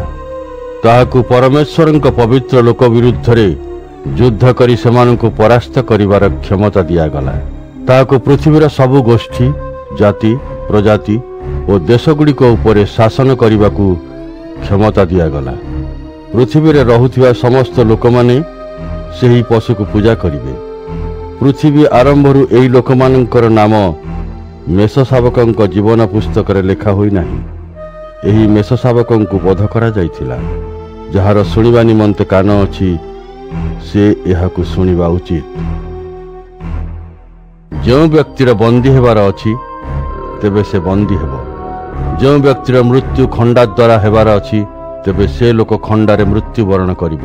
ଏହି ସମୟରେ ପରମେଶ୍ୱରଙ୍କର ପବିତ୍ର ଲୋକମାନଙ୍କର ଧୈର୍ଯ୍ୟ ଓ ବିଶ୍ୱାସ ରହିବା ଉଚିତ। ତାପରେ ମୁଁ ଅନ୍ୟ ଏକ ପଶୁକୁ ପୃଥିବୀ ଉପରକୁ ଆସିବାର ଦେଖିଲି। ତାର ମେଷ ପରି 2ଟି ଶିଙ୍ଗ ଥିଲା, କିନ୍ତୁ ସେ ଏକ ସାପ ଭଳି ଭୟଙ୍କର କଥା କହୁଥିଲା। ଏହି ପଶୁ ପ୍ରଥମ ପଶୁ ସାମ୍ନାରେ ଠିଆ ହେଲା ଓ ପ୍ରଥମ ପଶୁଠାରେ ଥିବା ସମସ୍ତ କ୍ଷମତା ଭଳି କ୍ଷମତା ବ୍ୟବହାର କଲା। ସେ ପ୍ରଥମ ପଶୁକୁ ପୂଜା କରିବା ପାଇଁ ସମଗ୍ର ପୃଥିବୀବାସୀଙ୍କୁ ବାଧ୍ୟ କଲା। ସେହି ପ୍ରଥମ ପଶୁର ମାରାତ୍ମକ କ୍ଷତ ସୁସ୍ଥ ହୋଇଯାଇଥିଲା। ଏହି ଦ୍ୱିତୀୟ ପଶୁ ଆଶ୍ଚର୍ଯ୍ୟଜନକ କାର୍ଯ୍ୟ କରେ। ଲୋକମାନେ ଦେଖୁଥିଲା ବେଳେ ସେ ଆକାଶରୁ ପୃଥିବୀ ଉପରେ ଅଗ୍ନିବର୍ଷା କରେ। ଦ୍ୱିତୀୟ ପଶୁ ପୃଥିବୀର ଲୋକଙ୍କୁ ବୋକା ବନାଏ, ଆଶ୍ଚର୍ଯ୍ୟ କାର୍ଯ୍ୟ ଦେଖାଏ। ସେ ଯେଉଁ କ୍ଷମତା ପାଇଥିଲା ତା ସହିତ ସେ ପ୍ରଥମ ପଶୁକୁ ରକ୍ଷା କରିବା ପାଇଁ ଏହିସବୁ ଆଶ୍ଚର୍ଯ୍ୟ କର୍ମମାନ କରେ। ଦ୍ୱିତୀୟ ପଶୁ ପ୍ରଥମ ପଶୁକୁ ସମ୍ମାନ ଦେବା ପାଇଁ ପୃଥିବୀର ଲୋକମାନଙ୍କୁ ଗୋଟିଏ ମୂର୍ତ୍ତି ତିଆରି କରିବା ପାଇଁ ଆଦେଶ ଦେଲା। ଏହି ପଶୁ ଖଣ୍ଡାରେ ଆଘାତ ପାଇ ସୁଦ୍ଧା ମରିନଥିଲା। ଦ୍ୱିତୀୟ ପଶୁକୁ ପ୍ରଥମ ପଶୁର ପ୍ରତିମାକୁ ଜୀବନ ଦେବା ପାଇଁ କ୍ଷମତା ଦିଆଯାଇଥିଲା। ତାପରେ ସେହି ପ୍ରତିମା କଥା କହିବ ଓ ଯେଉଁମାନେ ତାହାକୁ ପୂଜା ନ କରିବେ ସେ ସେମାନଙ୍କୁ ମୃତ୍ୟୁଦଣ୍ଡର ଆଦେଶ ଦେବ। ଦ୍ୱିତୀୟ ପଶୁ ସବୁ ଲୋକମାନଙ୍କୁ, ବଡ଼ ଓ ସାନ, ଧନୀ ଓ ଗରିବ, ସ୍ୱାଧୀନ ଓ ପରାଧୀନ ନିର୍ବିଶେଷରେ ସମସ୍ତଙ୍କୁ ସେମାନଙ୍କ ଦକ୍ଷିଣ ହାତରେ କିମ୍ବା ସେମାନଙ୍କ କପାଳରେ ଗୋଟିଏ ଚିହ୍ନ ଧାରଣ କରିବା ପାଇଁ ବାଧ୍ୟ କଲା। ଯେଉଁ ମନୁଷ୍ୟ ସେହି ପଶୁର ନାମ କିମ୍ବା ତାହାର ନାମର ସଂଖ୍ୟା ଧାରଣ କରିନଥିବ ସେ କୌଣସି ଜିନିଷ କିଣାବିକା କରିପାରିବ ନାହିଁ। ଯେଉଁ ଲୋକର ବୁଦ୍ଧି ଅଛି से पशुर संख्यार अर्थ को ठीक रूप दे पारिब। एथिपाई बुद्धि आवश्यक, कारण एही संख्या गोटिए मनुष्यर संख्या, ताहार संख्या हेउछि 666। प्रकाशित वाक्य 14 अध्याय। तापरे मु मो सम्मुखरे मेष शावकंकु देखिली। से सियोन पर्वत उपरे ठिया होइथिले। ताहांक सहित 1,44,000 लोक थिले। सेमानंक कपाଳରେ मेष शावक ओ ताहांक परम पितांक नाम लेखा थिला।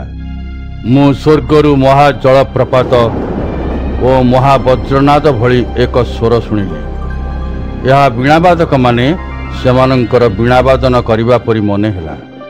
एही लोकमाने सिंहासन सम्मुखरे, 4 जण जीवंत पशुंक सम्मुखरे ओ प्राचीन मानंक सम्मुखरे गोटिए नूतन गीत गाइले।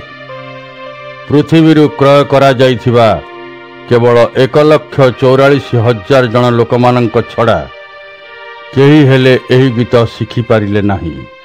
एही 1,44,000 जण लोक माने स्त्री मानंक सहित कौनसी व्यभिचार पाप करिनाहंती। सेमाने निजकु कुमारी कन्या तुल्य पवित्र करी रखिछंती। मेष शावक जेउ जेउ स्थान को जाती सेमाने ताहांकर अनुसरण करती। एही 1,44,000 जण मनुष्य जाति मध्यरु मुक्ति पाइछंती। सेमाने परमेश्वर ओ मेष शावकंक उद्देश्य रे प्रथम फल स्वरूपे उत्सर्गीकृत होइछंती। सेमाने केबे मिथ्या कहंती नाही। सेमाने सर्वदा निर्दोष। तापरे मु आउ एक दूतंकु उच्च आकाश रे उड़ुथिबार देखिली। पृथ्वीर सकल बासिंदा मानंकु समस्त देश, जाति, भाषा ओ प्रजातिर लोक मानंकु उपदेश देबा पई सेही स्वर्गदूतंक पाखरे एक अनंतकालीन सुसमाचार थिला। सेही स्वर्गदूत उच्च स्वर रे कहिले, परमेश्वरंकु भय कर ओ ताहांकु महिमा प्रदान कर। परमेश्वरंक द्वारा लोकमानंकु विचार करिबा समय उपस्थित। परमेश्वरंकर उपासना कर। से स्वर्ग, पृथ्वी, समुद्र ओ जल उच्च गुड़िकर सृष्टिकर्ता। तापरे द्वितीय दूत जनक प्रथम स्वर्गदूतंकु अनुसरण करी कहिले, जेउ महानगरी बाबिल समस्त जातिर लोकंकु लोभ देखाई भ्रष्टाचारर काम ओ परमेश्वरंक क्रोध रूपक सुरापान कराइछि, से नष्ट होई जाइछि। तापरे तृतीय दूत जनक अन्य 2 जण दूतंकु उच्च स्वर रे अनुसरण करी कहिले, जदि केही लोक सेही पशुकु ओ तार प्रतिमा को पूजा करे ओ ता निज कपाଳରେ ओ हातरे तार चिन्ह धारण करे, सेही लोक परमेश्वरंक क्रोधर सुरा पान करिब। एही सुरा परमेश्वरंक क्रोधर पात्र रे अमिश्रित भावे ढळा होईछि। से पवित्र दूतगण ओ मेष शावकंक सम्मुखरे ज्वलंत गंधकरे जंत्रणा पाइब। सेमानंक जंत्रणार धुआ सबु बेळ पाई उठुथुब। सेमानंकु जंत्रणारु दिन राति केबे हेले आराम मिलिब नाही, कारण सेमाने सेही पशुकु ओ तार प्रतिमा को पूजा करिसंती ओ ताहार नामर चिन्ह धारण करिसंती। एहार अर्थ हेउछि जे परमेश्वरंकर पवित्र लोक माने धैर्यवान हुअन्तु। सेमाने परमेश्वरंकर आज्ञा मानिबा ओ जीशुंक पाखरे विश्वास रखुथिबा उचित। तापरे मु गोटिए स्वर स्वर्गरु सुनिली। सेही स्वर कहिला, ଏହା ଲେଖି ରଖ, ବର୍ତ୍ତମାନ ଠାରୁ ପ୍ରଭୁଙ୍କ ଠାରେ ବିଶ୍ୱାସ ରଖି ଯେଉଁମାନେ ମୃତ୍ୟୁବରଣ କରନ୍ତି ସେମାନେ ଧନ୍ୟ। आत्मा कहନ୍ତି, ହଁ ତାହା ସତ୍ୟ।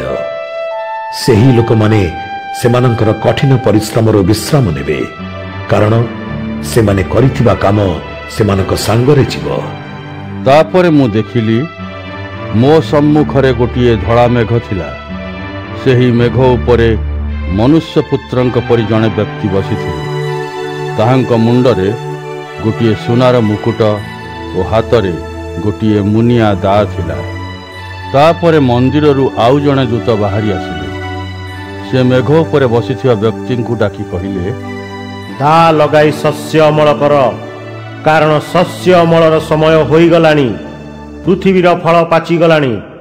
ତେଣୁ ମେଘ ଉପରେ ଯିଏ ବସିଥିଲେ ସେ ପୃଥିବୀର ଶସ୍ୟରେ ଦା ଲଗାଇଲେ।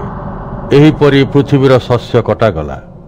ତାପରେ ଆଉ ଜଣେ ସ୍ୱର୍ଗଦୂତ ସ୍ୱର୍ଗର ମନ୍ଦିର ଭିତରୁ ଆସିଲେ। ତାହାଙ୍କର ମଧ୍ୟ ଗୋଟିଏ ଧାରୁଆ ଦା ଥିଲା। ତାପରେ ଆଉ ଜଣେ ସ୍ୱର୍ଗଦୂତ ବେଦୀରୁ ଆସିଲେ।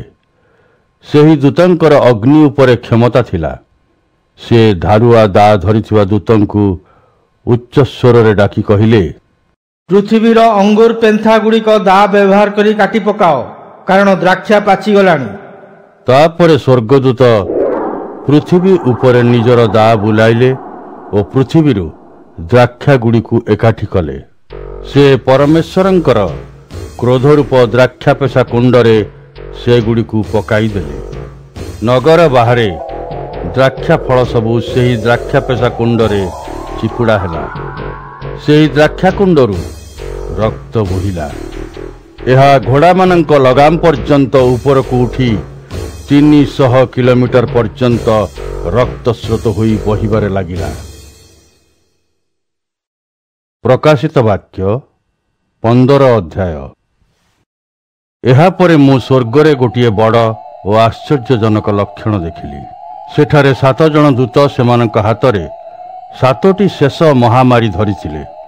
ଏହା ଘଟିବା ପରେ ପରମେଶ୍ୱରଙ୍କ କ୍ରୋଧର ସମାପ୍ତି ଘଟିବ।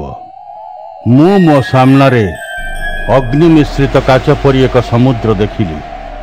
ଯେଉଁ ଲୋକମାନେ ସେହି ପଶୁ, ତାହାର ପ୍ରତିମା ଓ ତାହାର ନାମର ସଂଖ୍ୟା ଉପରେ ଜୟଲାଭ କରିଥିଲେ ସେମାନଙ୍କୁ ସେହି ସମୁଦ୍ର କୂଳରେ ଠିଆ ହେବାର ଦେଖିଲି। ସେମାନଙ୍କ ହାତରେ ପରମେଶ୍ୱର ଦେଇଥିବା ବୀଣା ଥିଲା। ସେମାନେ ପରମେଶ୍ୱରଙ୍କର ସେବକ ମୋଶାଙ୍କର ଓ ମେଷଶାବକଙ୍କର ଗୀତ ବୋଲୁଥିଲେ। ହେ ସର୍ବଶକ୍ତିମାନ ପ୍ରଭୁ ପରମେଶ୍ୱର, ତୁମ୍ଭର କାର୍ଯ୍ୟଗୁଡ଼ିକ ମହାନ ଓ ଆଶ୍ଚର୍ଯ୍ୟପୂର୍ଣ୍ଣ। ହେ ଜାତି ସମୂହର ରାଜା, ତୁମ୍ଭର ପଥଗୁଡ଼ିକ ନ୍ୟାୟସଙ୍ଗତ ଓ ସତ୍ୟ। ହେ ପ୍ରଭୁ, କିଏ ତୁମ୍ଭକୁ ଭୟ ନ କରିବ? ସମସ୍ତଙ୍କର ତୁମ୍ଭେ ପ୍ରଶଂସନୀୟ ଅଟ, କାରଣ କେବଳ ତୁମ୍ଭେ ହିଁ ପବିତ୍ର। ସମସ୍ତ ଜାତିଗୁଡ଼ିକ ତୁମ୍ଭ ପାଖକୁ ଆସିବେ ଓ ତୁମ୍ଭର ଉପାସନା କରିବେ, କାରଣ ତୁମ୍ଭେ ହିଁ ନ୍ୟାୟବନ୍ତ, ଏହା ଜଗତେ ବିଦିତ। ଏହାପରେ ମୁଁ ସ୍ୱର୍ଗରେ ପରମେଶ୍ୱରଙ୍କ ଉପସ୍ଥିତିର ପବିତ୍ର ସ୍ଥାନର ମନ୍ଦିର ଖୋଲା ହେବାର ଦେଖିଲି। ସେହି ମନ୍ଦିର ଭିତରୁ 7 ଜଣ ଦୂତ 7ଟି ମହାମାରୀ ଗୁଡ଼ିକୁ ଧରି ବାହାରି ଆସିଲେ। ସେମାନେ ଶୁଦ୍ଧ ଉଜ୍ଜ୍ୱଳ ମସିନା ଶୁଭ୍ର ବସ୍ତ୍ର ପିନ୍ଧିଥିଲେ। ସେମାନଙ୍କ ବକ୍ଷରେ ସୁବର୍ଣ୍ଣ ବନ୍ଧନୀ ଥିଲା। ତାପରେ 4 ଜୀବିତ ପ୍ରାଣୀମାନଙ୍କ ମଧ୍ୟରୁ ଜଣେ ପ୍ରାଣୀ 7 ଦୂତଙ୍କୁ 7ଟି ସୁବର୍ଣ୍ଣ ପାତ୍ର ଦେଲେ। ସେହି ପାତ୍ର ନିତ୍ୟଜୀବୀ ପରମେଶ୍ୱରଙ୍କର କ୍ରୋଧରେ ପରିପୂର୍ଣ୍ଣ ଥିଲା। ସେହି ମନ୍ଦିର ପରମେଶ୍ୱରଙ୍କ ଗୌରବ ଓ କ୍ଷମତାର ଧୂଆଁରେ ଭର୍ତ୍ତି ହୋଇଗଲା। 7 ଜଣ ଦୂତଙ୍କର 7ଟି ମହାମାରୀ ଶେଷ ନ ହେବା ପର୍ଯ୍ୟନ୍ତ କୌଣସି ଲୋକ ମନ୍ଦିରରେ ପ୍ରବେଶ କରିପାରିଲେ ନାହିଁ। ପ୍ରକାଶିତ ବାକ୍ୟ 16 ଅଧ୍ୟାୟ। ତାପରେ ମୁଁ ମନ୍ଦିର ଭିତରୁ ଏକ ଉଚ୍ଚ ଧ୍ୱନି ଶୁଣିଲି। ତାହା 7ଟି ଦୂତଙ୍କୁ କହିଲା, ଯାଅ, ପରମେଶ୍ୱରଙ୍କ କ୍ରୋଧରେ ପୂର୍ଣ୍ଣ ହୋଇଥିବା 7ଟି ପାତ୍ରକୁ ପୃଥିବୀ ଉପରେ ଢାଳି ଦିଅ। ତହୁଁ ପ୍ରଥମ ଦୂତ ମନ୍ଦିରରୁ ବାହାରି ପୃଥିବୀ ଉପରେ ତାହାଙ୍କ ପାତ୍ରକୁ ଢାଳିଦେଲେ। ତାପରେ ଯେଉଁମାନେ ସେହି ପଶୁର ଚିହ୍ନ ଧାରଣ କରିଥିଲେ ଓ ତାର ପ୍ରତିମାକୁ ପୂଜା କରୁଥିଲେ ସେମାନଙ୍କର ଶରୀରରେ ଅତି କଷ୍ଟଦାୟକ ଓ ସାଂଘାତିକ ଧରଣର ଘା ବାହାରି ପଡ଼ିଲା। ଦ୍ୱିତୀୟ ଦୂତ ତାହାଙ୍କ ପାତ୍ରକୁ ସମୁଦ୍ର ଉପରେ ଢାଳିଦେଲେ। ସେଥିରେ ସମୁଦ୍ର ଜଳ ମୃତ ଲୋକର ରକ୍ତ ପରି ଲାଲ ହୋଇଗଲା। ସମୁଦ୍ରରେ ଥିବା ସମସ୍ତ ଜୀବନ୍ତ ପ୍ରାଣୀ ମରିଗଲେ। ତୃତୀୟ ସ୍ୱର୍ଗଦୂତ ତାହାଙ୍କ ପାତ୍ରକୁ ନଦୀ ଓ ଜଳ ନିର୍ଝର ଗୁଡ଼ିକ ଉପରେ ଢାଳିଲେ। ନଦୀ ଓ ଜଳ ନିର୍ଝର ଗୁଡ଼ିକର ଜଳ ରକ୍ତ ହୋଇଗଲା। ତାପରେ ମୁଁ ଜଳ ସମୂହର ଅଧିକାରୀ ଦୂତଙ୍କୁ ପରମେଶ୍ୱରଙ୍କୁ କହିବାର ଶୁଣିଲି, ହେ ପବିତ୍ର ପରମେଶ୍ୱର, ତୁମ୍ଭେ ହିଁ କେବଳ ଅତୀତରେ ସର୍ବଦା ଥିଲ ଓ ବର୍ତ୍ତମାନ ଅଛ। ତୁମ୍ଭେ ଏହି ବିଚାର କରିବା ଦ୍ୱାରା ନ୍ୟାୟ କରିଅଛ। ଲୋକମାନେ ଯେହେତୁ ତୁମ୍ଭର ପବିତ୍ର ଲୋକ ଓ ଭବିଷ୍ୟତ ବକ୍ତାମାନଙ୍କର ରକ୍ତପାତ କରିଥିଲେ, ଏବେ ତୁମ୍ଭେ ସେମାନଙ୍କୁ ରକ୍ତପାନ କରିବାକୁ ଦେଇଛ। ସେମାନେ ଏହା ହିଁ ପାଇବାକୁ ଯୋଗ୍ୟ। ମୁଁ ବେଦୀକୁ ଏହା କହିବାର ଶୁଣିଲି। हे सर्वशक्तिमान प्रभु परमेश्वर, हाँ तुम्भर विचार गुड़िक सत्य और न्याय संगत। ଏହା ପରେ ଚତୁର୍ଥ ଦୂତ ତାହାଙ୍କ ପାତ୍ର ସୂର୍ଯ୍ୟଙ୍କ ଉପରେ ଢାଳିଲେ। ସେଥିରେ ସୂର୍ଯ୍ୟକୁ ମନୁଷ୍ୟମାନଙ୍କୁ ଅଗ୍ନିରେ ପୋଡ଼ିଦେବାର କ୍ଷମତା ଦିଆଗଲା। ଲୋକମାନେ ପ୍ରଚଣ୍ଡ ଉତ୍ତାପରେ ଜଳି ପୋଡ଼ିଗଲେ। ସେମାନେ ପରମେଶ୍ୱରଙ୍କ ନାମକୁ ଅଭିଶାପ ଦେଲେ, କାରଣ ତାହାଙ୍କର କେବଳ ଏହି ସମସ୍ତ ମହାମାରୀ ଉପରେ ନିୟନ୍ତ୍ରଣର ଅଧିକାର ଥିଲା। ସେମାନେ ସେମାନଙ୍କର ହୃଦୟ ଓ ଜୀବନ ପରିବର୍ତ୍ତନ କଲେ ନାହିଁ କି ପରମେଶ୍ୱରଙ୍କ ମହିମା ଗାନ କଲେ ନାହିଁ। ପଞ୍ଚମ ଦୂତ ତାହାଙ୍କ ପାତ୍ର ସେହି ପଶୁର ସିଂହାସନ ଉପରେ ଢାଳିଲେ। ଏହାଦ୍ୱାରା ପଶୁର ରାଜ୍ୟରେ ଅନ୍ଧକାର ଘୋଟିଗଲା। ଲୋକମାନେ ଯନ୍ତ୍ରଣାରେ ଜିଭ କାମୁଡ଼ିଲେ। ସେମାନେ ତାହାଙ୍କ ଯନ୍ତ୍ରଣା ଓ ଘା ସକାଶେ ସ୍ୱର୍ଗରେ ଥିବା ପରମେଶ୍ୱରଙ୍କର ନିନ୍ଦା କଲେ, କିନ୍ତୁ ସେମାନେ ତାହାଙ୍କର ହୃଦୟ ପରିବର୍ତ୍ତନ କଲେ ନାହିଁ ଓ ନିଜର ମନ୍ଦ କାମ ପାଇଁ ଅନୁତାପ କଲେ ନାହିଁ। ଷଷ୍ଠ ଦୂତ ତାହାଙ୍କ ପାତ୍ର ଫରାତ ମହାନଦୀର ଉପରେ ଢାଳିଲେ। ଏହାଦ୍ୱାରା ନଦୀ ଜଳ ଶୁଖିଗଲା ଓ ପୂର୍ବ ଦିଗରୁ ଆସିବାକୁ ରାଜାମାନଙ୍କ ପାଇଁ ବାଟ ତିଆରି କଲା। ତାପରେ ମୁଁ ତିନୋଟି ଅଶୁଚି ଆତ୍ମାଙ୍କୁ ଦେଖିଲି। ସେମାନେ ବେଙ୍ଗ ପରି ଦେଖାଯାଉଥିଲେ। ସେମାନେ ସେହି ଭୟଙ୍କର ସର୍ପ ମୁଖରୁ, ପଶୁ ମୁଖରୁ ଓ ଭଣ୍ଡ ଭବିଷ୍ୟତ ବକ୍ତା ମୁଖରୁ ବାହାରି ଆସିଲେ। ସେମାନେ ଭୂତର ଆତ୍ମା ଓ ସେମାନଙ୍କର ଆଶ୍ଚର୍ଯ୍ୟଜନକ କାର୍ଯ୍ୟ କରିବାର କ୍ଷମତା ଥିଲା। ସେମାନେ ସର୍ବଶକ୍ତିମାନ ପରମେଶ୍ୱରଙ୍କ ମହାଦିନର ଯୁଦ୍ଧ ପାଇଁ ପୃଥିବୀର ସବୁ ରାଜାମାନଙ୍କୁ ଏକତ୍ର କରିବା ନିମନ୍ତେ ସେମାନଙ୍କ ପାଖକୁ ଯାଆନ୍ତି। ଦେଖ, ମୁଁ ଗୋଟିଏ ଚୋର ଭଳି ଆସିବି, ଯେ ମୋ ଅପେକ୍ଷାରେ ଚାହିଁ ରହେ ଓ ନିଜର ବସ୍ତ୍ର ପ୍ରସ୍ତୁତ କରି ରଖିଥାଏ। ସେହି ଲୋକ ସୁଖୀ, ତେବେ ତାହାକୁ ଉଲଗ୍ନ ହୋଇ ଚାଲିବାକୁ ପଡ଼ିବ ନାହିଁ ଓ ଲୋକମାନେ ତାହାର ଲଜ୍ଜା ଦେଖିବେ ନାହିଁ। ସେହି ଭୂତାତ୍ମାମାନେ ରାଜାମାନଙ୍କୁ ଏବ୍ରି ଭାଷାରେ କୁହାଯାଉଥିବା ହର୍ମି ଗିଦ୍ଦୋନ୍ ନାମକ ସ୍ଥାନରେ ଏକାଠି କଲେ। ତାପରେ ସପ୍ତମ ଦୂତ ତାହାଙ୍କ ପାତ୍ରକୁ ବାୟୁରେ ଢାଳିଲେ ଓ ମନ୍ଦିର ଭିତରୁ ସିଂହାସନ ଠାରୁ ଗୋଟିଏ ଉଚ୍ଚ ସ୍ୱର ଆସିଲା। ସେହି ସ୍ୱର କହିଲା, ଏହା ସମାପ୍ତ ହେଲା। ତାପରେ ସେଠାରେ ବିଜୁଳି ଚମକିଲା, କୋଳାହଳ, ବଜ୍ରନାଦ ଓ ଏକ ଭୟଙ୍କର ଭୂମିକମ୍ପ ହେଲା। ଏଭଳି ଭୟଙ୍କର ଭୂମିକମ୍ପ ମନୁଷ୍ୟ ଇତିହାସରେ କେବେ ହୋଇନଥିଲା। ମହାନଗରୀ 3 ଭାଗରେ ବିଭକ୍ତ ହେଲା। ଦେଶଗୁଡ଼ିକର ନଗର ସବୁ ନଷ୍ଟ ହୋଇଗଲା। ପରମେଶ୍ୱର ମହାନଗରୀ ବାବିଲୋନକୁ ଦଣ୍ଡ ଦେବା ପାଇଁ ଭୁଲିଲେ ନାହିଁ। ସେ ତାହାକୁ ତାହାଙ୍କର ପ୍ରଚଣ୍ଡ କ୍ରୋଧ ରୂପ ମଦିରା ପାତ୍ରରୁ ପାନ କରାଇଲେ। ପ୍ରତ୍ୟେକ ଦ୍ୱୀପ ଉଭେଇଗଲା ଓ ସେଠାରେ ଗୋଟିଏ ହେଲେ ପର୍ବତ ରହିଲା ନାହିଁ। ଆକାଶରୁ ଲୋକମାନଙ୍କ ଉପରେ ପ୍ରକାଣ୍ଡ କୁଆପଥରମାନ ପଡ଼ିଲା। ପ୍ରତ୍ୟେକ କୁଆପଥରର ଓଜନ ପ୍ରାୟ 50 କିଲୋଗ୍ରାମ ଥିଲା।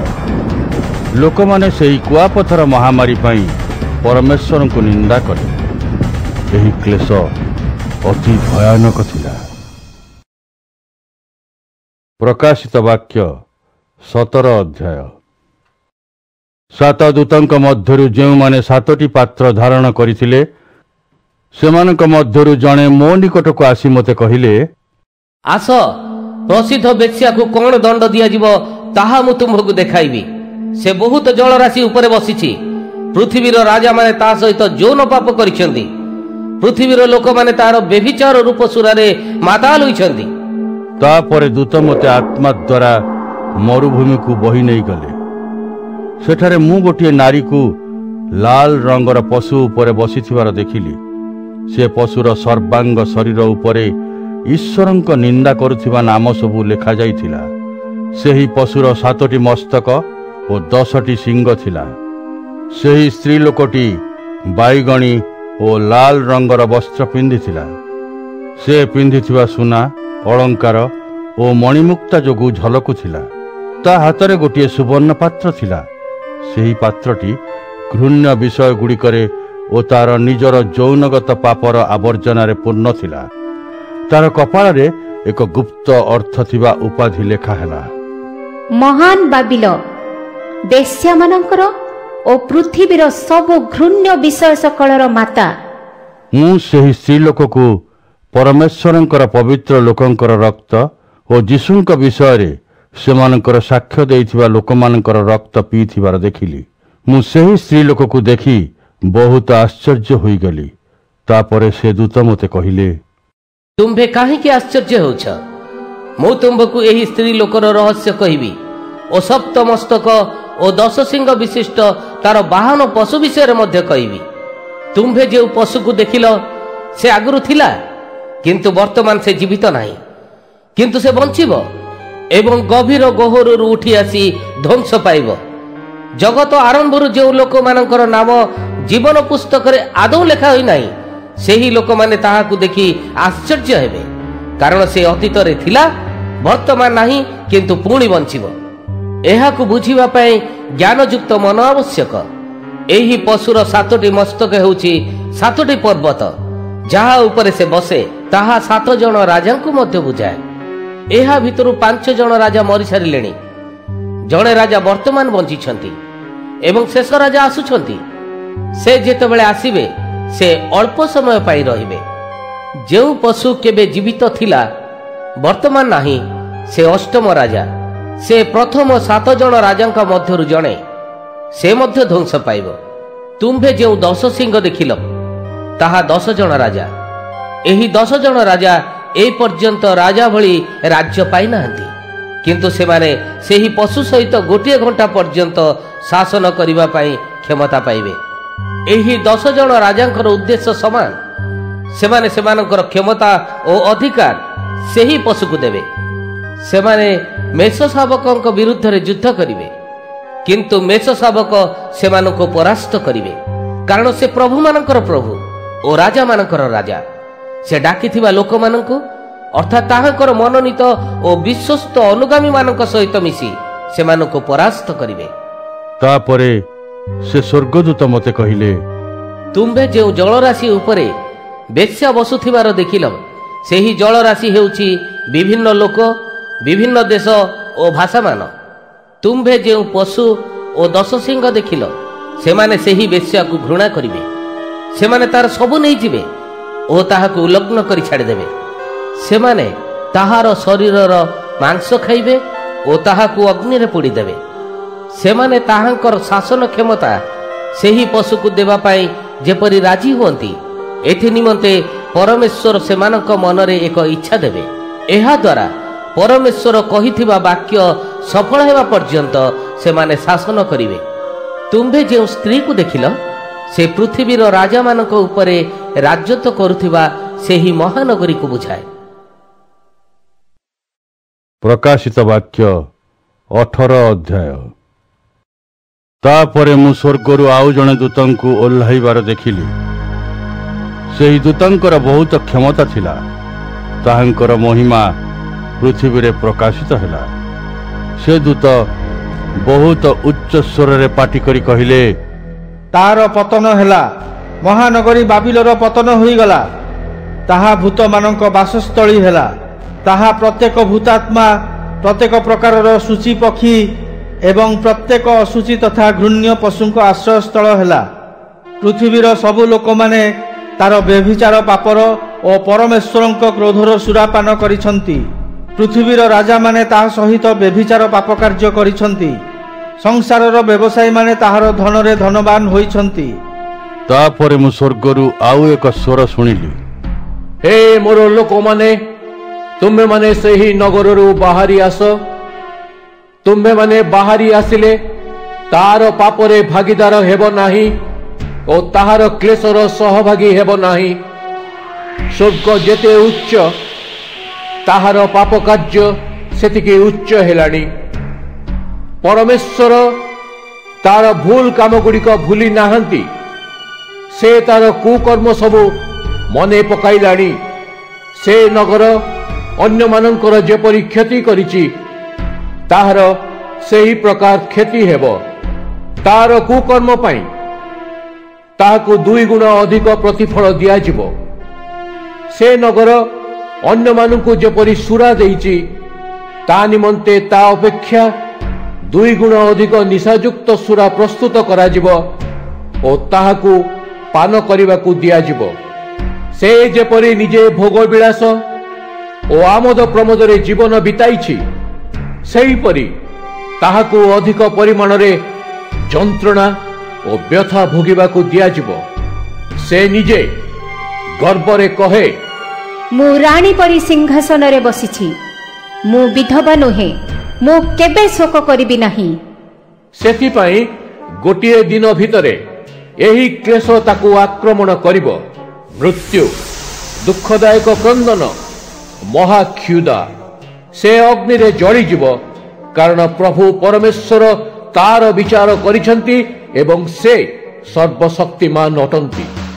ଜଗତର ଯେଉଁ ରାଜାମାନେ ତା ସହିତ ବ୍ୟଭିଚାର ପାପ କାର୍ଯ୍ୟରେ ଲିପ୍ତ ଥିଲେ ଓ ତା ଧନରେ ଭାଗିଦାର ଥିଲେ, ସେମାନେ ଯେତେବେଳେ ତାହାର ଦହନର ଧୂଆଁ ଦେଖିବେ ସେମାନେ ତାର ମୃତ୍ୟୁ କାରଣରୁ କାନ୍ଦିବେ ଓ ଦୁଃଖିତ ହେବେ।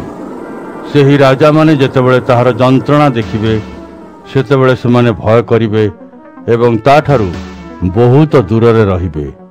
ସେମାନେ କହିବେ, ହେ ମହାନଗରୀ, ହେ ଶକ୍ତିଶାଳୀ ନଗରୀ ବାବିଲ, ଏହା ଭୟାନକ, ଏହା ଭୟାନକ।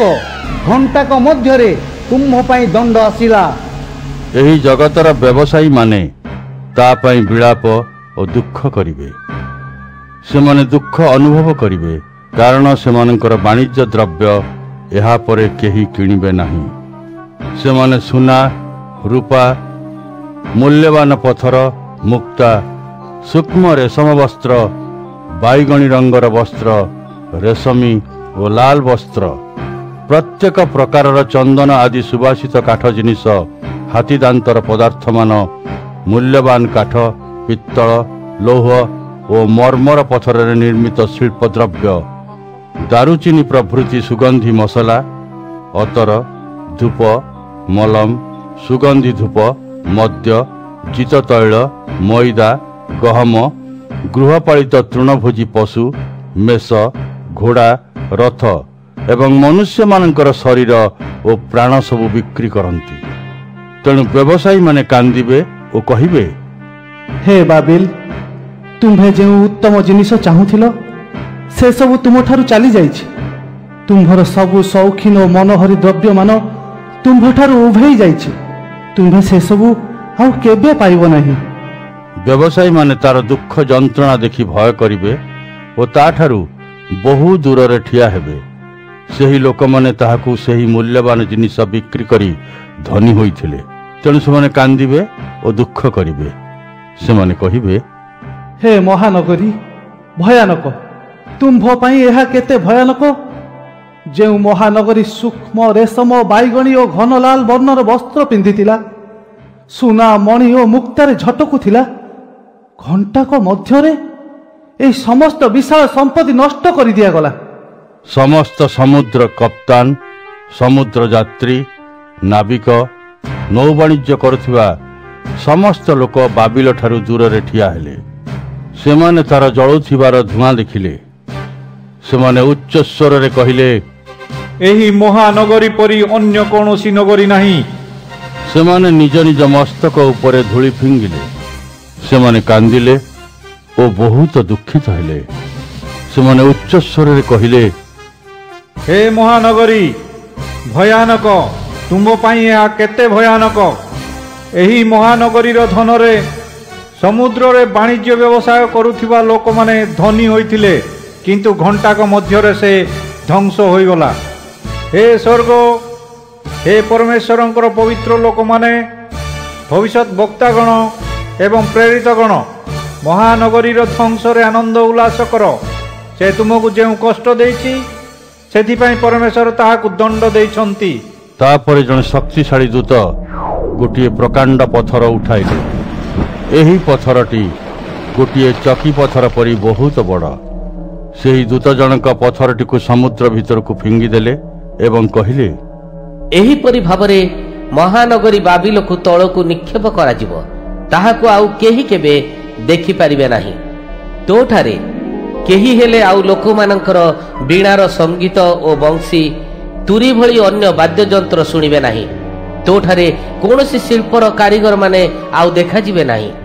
ତୋଠାରେ ଚକି ପେଶାର ଶବ୍ଦ ଆଉ କେବେ ହେଲେ ଶୁଣାଯିବ ନାହିଁ। ତୋ ପାଖରେ ଦୀପର ଆଲୋକ ଆଉ ଜଳିବ ନାହିଁ। ତୋ ପାଖରେ ବରକନ୍ୟାର ଆନନ୍ଦର ଧ୍ୱନି ଆଉ କେବେ ହେଲେ ଶୁଣାଯିବ ନାହିଁ। ତୋର ବ୍ୟବସାୟୀମାନେ ପୃଥିବୀର ବହୁତ ମହାନ ଲୋକ ଥିଲେ। ସମସ୍ତ ଦେଶଗୁଡ଼ିକ ତୋର ଯାଦୁଶକ୍ତି ଦ୍ୱାରା ପଥଭ୍ରଷ୍ଟ ହୋଇଥିଲେ। ସେ ଭବିଷ୍ୟତ ବକ୍ତାମାନଙ୍କର ଓ ପରମେଶ୍ୱରଙ୍କର ପବିତ୍ର ଲୋକମାନଙ୍କର ଏବଂ ପୃଥିବୀରେ ମାରି ଦିଆଯାଇଥିବା ସମସ୍ତ ଲୋକଙ୍କ ରକ୍ତ ପାଇଁ ଦାୟୀ ଅଟେ। ପ୍ରକାଶିତ ବାକ୍ୟ 19 ଅଧ୍ୟାୟ। ତାପରେ ମୁଁ ସ୍ୱର୍ଗରେ ଅନେକ ଲୋକମାନଙ୍କର ସ୍ୱର ଭଳି ଏକ ସ୍ୱର ଶୁଣିଲି। ସେମାନେ କହୁଥିଲେ, ହାଲେଲୁୟା! ବିଜୟ, ମହିମା ଓ କ୍ଷମତା ଆମ୍ଭମାନଙ୍କ ପରମେଶ୍ୱରଙ୍କର ଅଟେ। ତାହାଙ୍କର ବିଚାର ଗୁଡ଼ିକ ସତ୍ୟ ଓ ଯଥାର୍ଥ। ସେ ମହାବେଶ୍ୟାକୁ ଦଣ୍ଡ ଦେଇଛନ୍ତି। ସେହି ବେଶ୍ୟା ତାର ଯୌନଗତ ପାପରେ ପୃଥିବୀକୁ ଭ୍ରଷ୍ଟ କରିଦେଇଅଛି। ପରମେଶ୍ୱର ତାହାଙ୍କ ସେବକମାନଙ୍କର ରକ୍ତ ହେତୁ ତାହାକୁ ଦଣ୍ଡ ଦେଇଛନ୍ତି। ସେମାନେ ପୁଣି କହିଲେ, ହାଲେଲୁୟା! ସେ ବେଶ୍ୟା ଜଳି ଯାଉଛି, ତାହାର ଧୂଆଁ ସର୍ବଦା ଉପରକୁ ଉଠୁଥିବ। ତାପରେ 24 ଜଣ ପ୍ରାଚୀନ ଓ 4 ଜଣ ଜୀବିତ ପ୍ରାଣୀ ସିଂହାସନରେ ଉପବିଷ୍ଟ ପରମେଶ୍ୱରଙ୍କ ଆଗରେ ନଇଁଲେ ଓ ତାହାଙ୍କର ଉପାସନା କଲେ। ସେମାନେ କହିଲେ, ଆମେନ୍, ହାଲେଲୁୟା। ତାପରେ ସିଂହାସନ ମଧ୍ୟରୁ ଗୋଟିଏ ଉଚ୍ଚ ଧ୍ୱନି ଆସିଲା। ସେହି ଧ୍ୱନି କହିଲା, ହେ ପରମେଶ୍ୱରଙ୍କର ସେବକମାନେ, ତୁମେମାନେ ସମସ୍ତେ ଆମ୍ଭମାନଙ୍କର ପରମେଶ୍ୱରଙ୍କର ପ୍ରଶଂସା କର। ହେ କ୍ଷୁଦ୍ର ଓ ମହାନ ଲୋକମାନେ, ତୁମେମାନେ ସମସ୍ତେ ଆମ୍ଭମାନଙ୍କ ପରମେଶ୍ୱରଙ୍କର ପ୍ରଶଂସା କର ଓ ତାହାଙ୍କୁ ସମ୍ମାନ ଦିଅ। ତାପରେ ମୁଁ ଅନେକ ଲୋକମାନଙ୍କର ସ୍ୱର ଶୁଣିଲି। ଏହା ଜଳପ୍ରପାତର ଧ୍ୱନି ପରି ଏବଂ ବିରାଟ ମେଘଗର୍ଜନର ଶବ୍ଦ ପରି ଥିଲା। ସେମାନେ କହୁଥିଲେ, ହାଲେଲୁୟା! ଆମ୍ଭମାନଙ୍କର ପ୍ରଭୁ ପରମେଶ୍ୱର ରାଜତ୍ୱ କରୁଛନ୍ତି। ସେ ସର୍ବଶକ୍ତିମାନ। ଆସ, ଆମ୍ଭେମାନେ ଆନନ୍ଦ ଉଲ୍ଲାସ କରିବା ଓ ପରମେଶ୍ୱରଙ୍କୁ ଗୌରବ ଦେବା। ଯେହେତୁ ମେଷ ଶାବକଙ୍କର ବିବାହ ଉତ୍ସବର ସମୟ ଆସି ଉପସ୍ଥିତ ଓ ତାହାଙ୍କର କନ୍ୟା ନିଜକୁ ପ୍ରସ୍ତୁତ କରି ସାରିଛି, ତେଣୁ ଆମ୍ଭେମାନେ ତାହାଙ୍କୁ ଗୌରବ ଦେବା। କନ୍ୟାକୁ ପିନ୍ଧିବା ପାଇଁ ସୂକ୍ଷ୍ମ, ଶୁଭ୍ର ଓ ପରିଷ୍କାର ବସ୍ତ୍ର ଦିଆଯାଇଛି। ସୂକ୍ଷ୍ମ ବସ୍ତ୍ରର ଅର୍ଥ ହେଉଛି ପରମେଶ୍ୱରଙ୍କ ପବିତ୍ର ଲୋକମାନଙ୍କର ଉତ୍ତମ କାର୍ଯ୍ୟ, ଯାହା ସବୁ ସେମାନେ କରିଥିଲେ। ତାପରେ ଦୂତ ମୋତେ କହିଲେ, ଏହା ଲେଖ, ମେଷ ଶାବକଙ୍କ ବିବାହ ଭୋଜିକୁ ନିମନ୍ତ୍ରିତ ବ୍ୟକ୍ତିମାନେ ଧନ୍ୟ। ସେ ଦୂତ ପୁଣି କହିଲେ, ପରମେଶ୍ୱରଙ୍କର ବାକ୍ୟ ସତ୍ୟ ଅଟେ। ତାପରେ ମୁଁ ଦୂତଙ୍କୁ ପ୍ରଣାମ କରିବା ପାଇଁ ତାହାଙ୍କ ପାଦ ତଳେ ପଡ଼ିଗଲି। କିନ୍ତୁ ସେ ମୋତେ କହିଲେ, ମୋତେ ପ୍ରଣାମ କର ନାହିଁ। ମୁଁ ତୁମ୍ଭର ଓ ତୁମ୍ଭ ଖ୍ରୀଷ୍ଟ ବିଶ୍ୱାସୀ ଓ ଯୀଶୁଙ୍କର ସାକ୍ଷୀ ଭାଇମାନଙ୍କ ପରି ପରମେଶ୍ୱରଙ୍କର ଜଣେ ସେବକ ମାତ୍ର। ତେଣୁ ପରମେଶ୍ୱରଙ୍କୁ ଉପାସନା କର, କାରଣ ଯୀଶୁଙ୍କ ପାଇଁ ସାକ୍ଷ୍ୟ ହେଉଛି ଭବିଷ୍ୟତବାଣୀର ମୂଳ ଆତ୍ମା ସ୍ୱରୂପ। ତାପରେ ମୁଁ ସ୍ୱର୍ଗ ଖୋଲିଯିବାର ଦେଖିଲି। ସେଠାରେ ଗୋଟିଏ ଶ୍ୱେତ ଅଶ୍ୱ ଠିଆ ହୋଇଥିଲା। ଅଶ୍ୱାରୋହୀଙ୍କ ନାମ ବିଶ୍ୱସ୍ତ ଓ ସତ୍ୟବାନ। ସେ ନ୍ୟାୟପୂର୍ଣ୍ଣ ଭାବରେ ବିଚାର କରନ୍ତି ଓ ଲଢ଼ନ୍ତି। ତାହାଙ୍କର ଚକ୍ଷୁ ଦୁଇଟି ଜ୍ୱଳନ୍ତ ଅଗ୍ନି ସଦୃଶ। ତାହାଙ୍କ ମସ୍ତକରେ ଅନେକ ଗୁଡ଼ିଏ ମୁକୁଟ ଅଛି। ତାହାଙ୍କ କପାଳରେ ଗୋଟିଏ ନାମ ଲେଖାଯାଇଥିଲା, କିନ୍ତୁ ତାହାଙ୍କ ବ୍ୟତୀତ ଅନ୍ୟ କେହି ସେ ନାମ ଜାଣିନଥିଲେ। ସେ ରକ୍ତଭିଜା ଗୋଟିଏ ରାଜପୋଷାକ ପିନ୍ଧିଥିଲେ। ତାହାଙ୍କ ନାମ ପରମେଶ୍ୱରଙ୍କ ବାକ୍ୟ। ସ୍ୱର୍ଗର ସେନାବାହିନୀଗଣ ତାହାଙ୍କର ଅନୁଗମନ କରୁଥିଲେ। ସେମାନେ ମଧ୍ୟ ଶ୍ୱେତ ଅଶ୍ୱ ଉପରେ ବସିଥିଲେ। ସେମାନେ ସୂକ୍ଷ୍ମ ପରିଷ୍କୃତ ଶୁଭ୍ର ବସ୍ତ୍ର ପିନ୍ଧିଥିଲେ। ସେହି ଅଶ୍ୱାରୋହୀଙ୍କ ମୁଖରୁ ଗୋଟିଏ ତୀକ୍ଷ୍ଣ ଖଣ୍ଡା ବାହାରିଥିଲା। ସେ ଜାତିଗଣଙ୍କୁ ଦମନ କରିବା ପାଇଁ ଏହି ଖଣ୍ଡାର ପ୍ରୟୋଗ କରିବେ। ସେ ଲୌହ ଦଣ୍ଡରେ ସେମାନଙ୍କୁ ଶାସନ କରିବେ। ସେ ସର୍ବଶକ୍ତିମାନ ପରମେଶ୍ୱରଙ୍କର କ୍ରୋଧରୂପ ଦ୍ରାକ୍ଷାପେଶା କୁଣ୍ଡକୁ ଦଳି ପକାଇବେ। ତାହାଙ୍କ ପୋଷାକ ଓ ଜଙ୍ଘ ଦେଶରେ ଏହା ଲେଖାଥିଲା, ରାଜାମାନଙ୍କର ରାଜା ଓ ପ୍ରଭୁମାନଙ୍କର ପ୍ରଭୁ। ତାପରେ ମୁଁ ଜଣେ ଦୂତଙ୍କୁ ସୂର୍ଯ୍ୟ ମଧ୍ୟରେ ଠିଆ ହେବାର ଦେଖିଲି। ସେ ଆକାଶରେ ଉଡୁଥିବା ସବୁ ପକ୍ଷୀମାନଙ୍କୁ ଉଚ୍ଚ ସ୍ୱରରେ କହିଲେ, ଆସ ପରମେଶ୍ୱରଙ୍କର ମହାଭୋଜି ପାଇଁ ଏକାଠି ହୁଅ। ଆସ ତୁମ୍ଭେମାନେ ଏକାଠି ହୋଇ ରାଜା, ସେନାପତି ଓ ପ୍ରସିଦ୍ଧ ଲୋକମାନଙ୍କ ଶରୀରର ମାଂସ ତଥା ଅଶ୍ୱ ଓ ସେମାନଙ୍କ ଆରୋହୀଙ୍କର ଓ ସ୍ୱାଧୀନ ଓ ପରାଧୀନ, ସାନ ଓ ବଡ଼ ସବୁ ଲୋକମାନଙ୍କର ମାଂସ ଖାଇବ। ତାପରେ ମୁଁ ସେହି ପଶୁ ଓ ପୃଥିବୀର ରାଜାମାନଙ୍କୁ ଦେଖିଲି। ସେମାନଙ୍କର ସେନାବାହିନୀଗଣ ଅଶ୍ୱାରୋହୀ ଓ ସେମାନଙ୍କର ସେନାବାହିନୀ ବିରୁଦ୍ଧରେ ଯୁଦ୍ଧ କରିବା ପାଇଁ ଏକତ୍ର ହେଲେ। କିନ୍ତୁ ସେହି ପଶୁ ବନ୍ଦୀ ହେଲା ଏବଂ ଭଣ୍ଡ ଭବିଷ୍ୟତ ବକ୍ତା ମଧ୍ୟ ବନ୍ଦୀ ହେଲା। ଏହି ଭଣ୍ଡ ଭବିଷ୍ୟତ ବକ୍ତା ସେହି ପଶୁ ପାଇଁ ବହୁତ ଆଶ୍ଚର୍ଯ୍ୟଜନକ କାର୍ଯ୍ୟ କରିଥିଲା। ଏହି ପଶୁ ଯିଏକି ପଶୁର ଚିହ୍ନ ଧାରଣ କରିଥିବା ଓ ତାହାର ପ୍ରତିମାକୁ ପୂଜା କରିଥିବା ଲୋକମାନଙ୍କୁ ଭ୍ରାନ୍ତ କରିଥିଲା, ସେ ବନ୍ଦୀ ହେଲା। ସେହି ଭଣ୍ଡ ଭବିଷ୍ୟତ ବକ୍ତା ଓ ପଶୁଙ୍କୁ ଗନ୍ଧକ ଜଳୁଥିବା ଅଗ୍ନିପୂର୍ଣ୍ଣ ହ୍ରଦରେ ଜୀବନ୍ତ ଫିଙ୍ଗି ଦିଆଗଲା। ସେମାନଙ୍କର ସେନାବାହିନୀଗଣ ଅଶ୍ୱାରୋହୀଙ୍କ ମୁଖରୁ ବାହାରିଥିବା ଖଡ୍ଗରେ ନିହତ ହେଲେ। ସମସ୍ତ ପକ୍ଷୀଗଣ ସେମାନଙ୍କର ଏହି ଶରୀର ଗୁଡ଼ିକୁ ପେଟ ପୂରିବା ପର୍ଯ୍ୟନ୍ତ ଖାଇଲେ।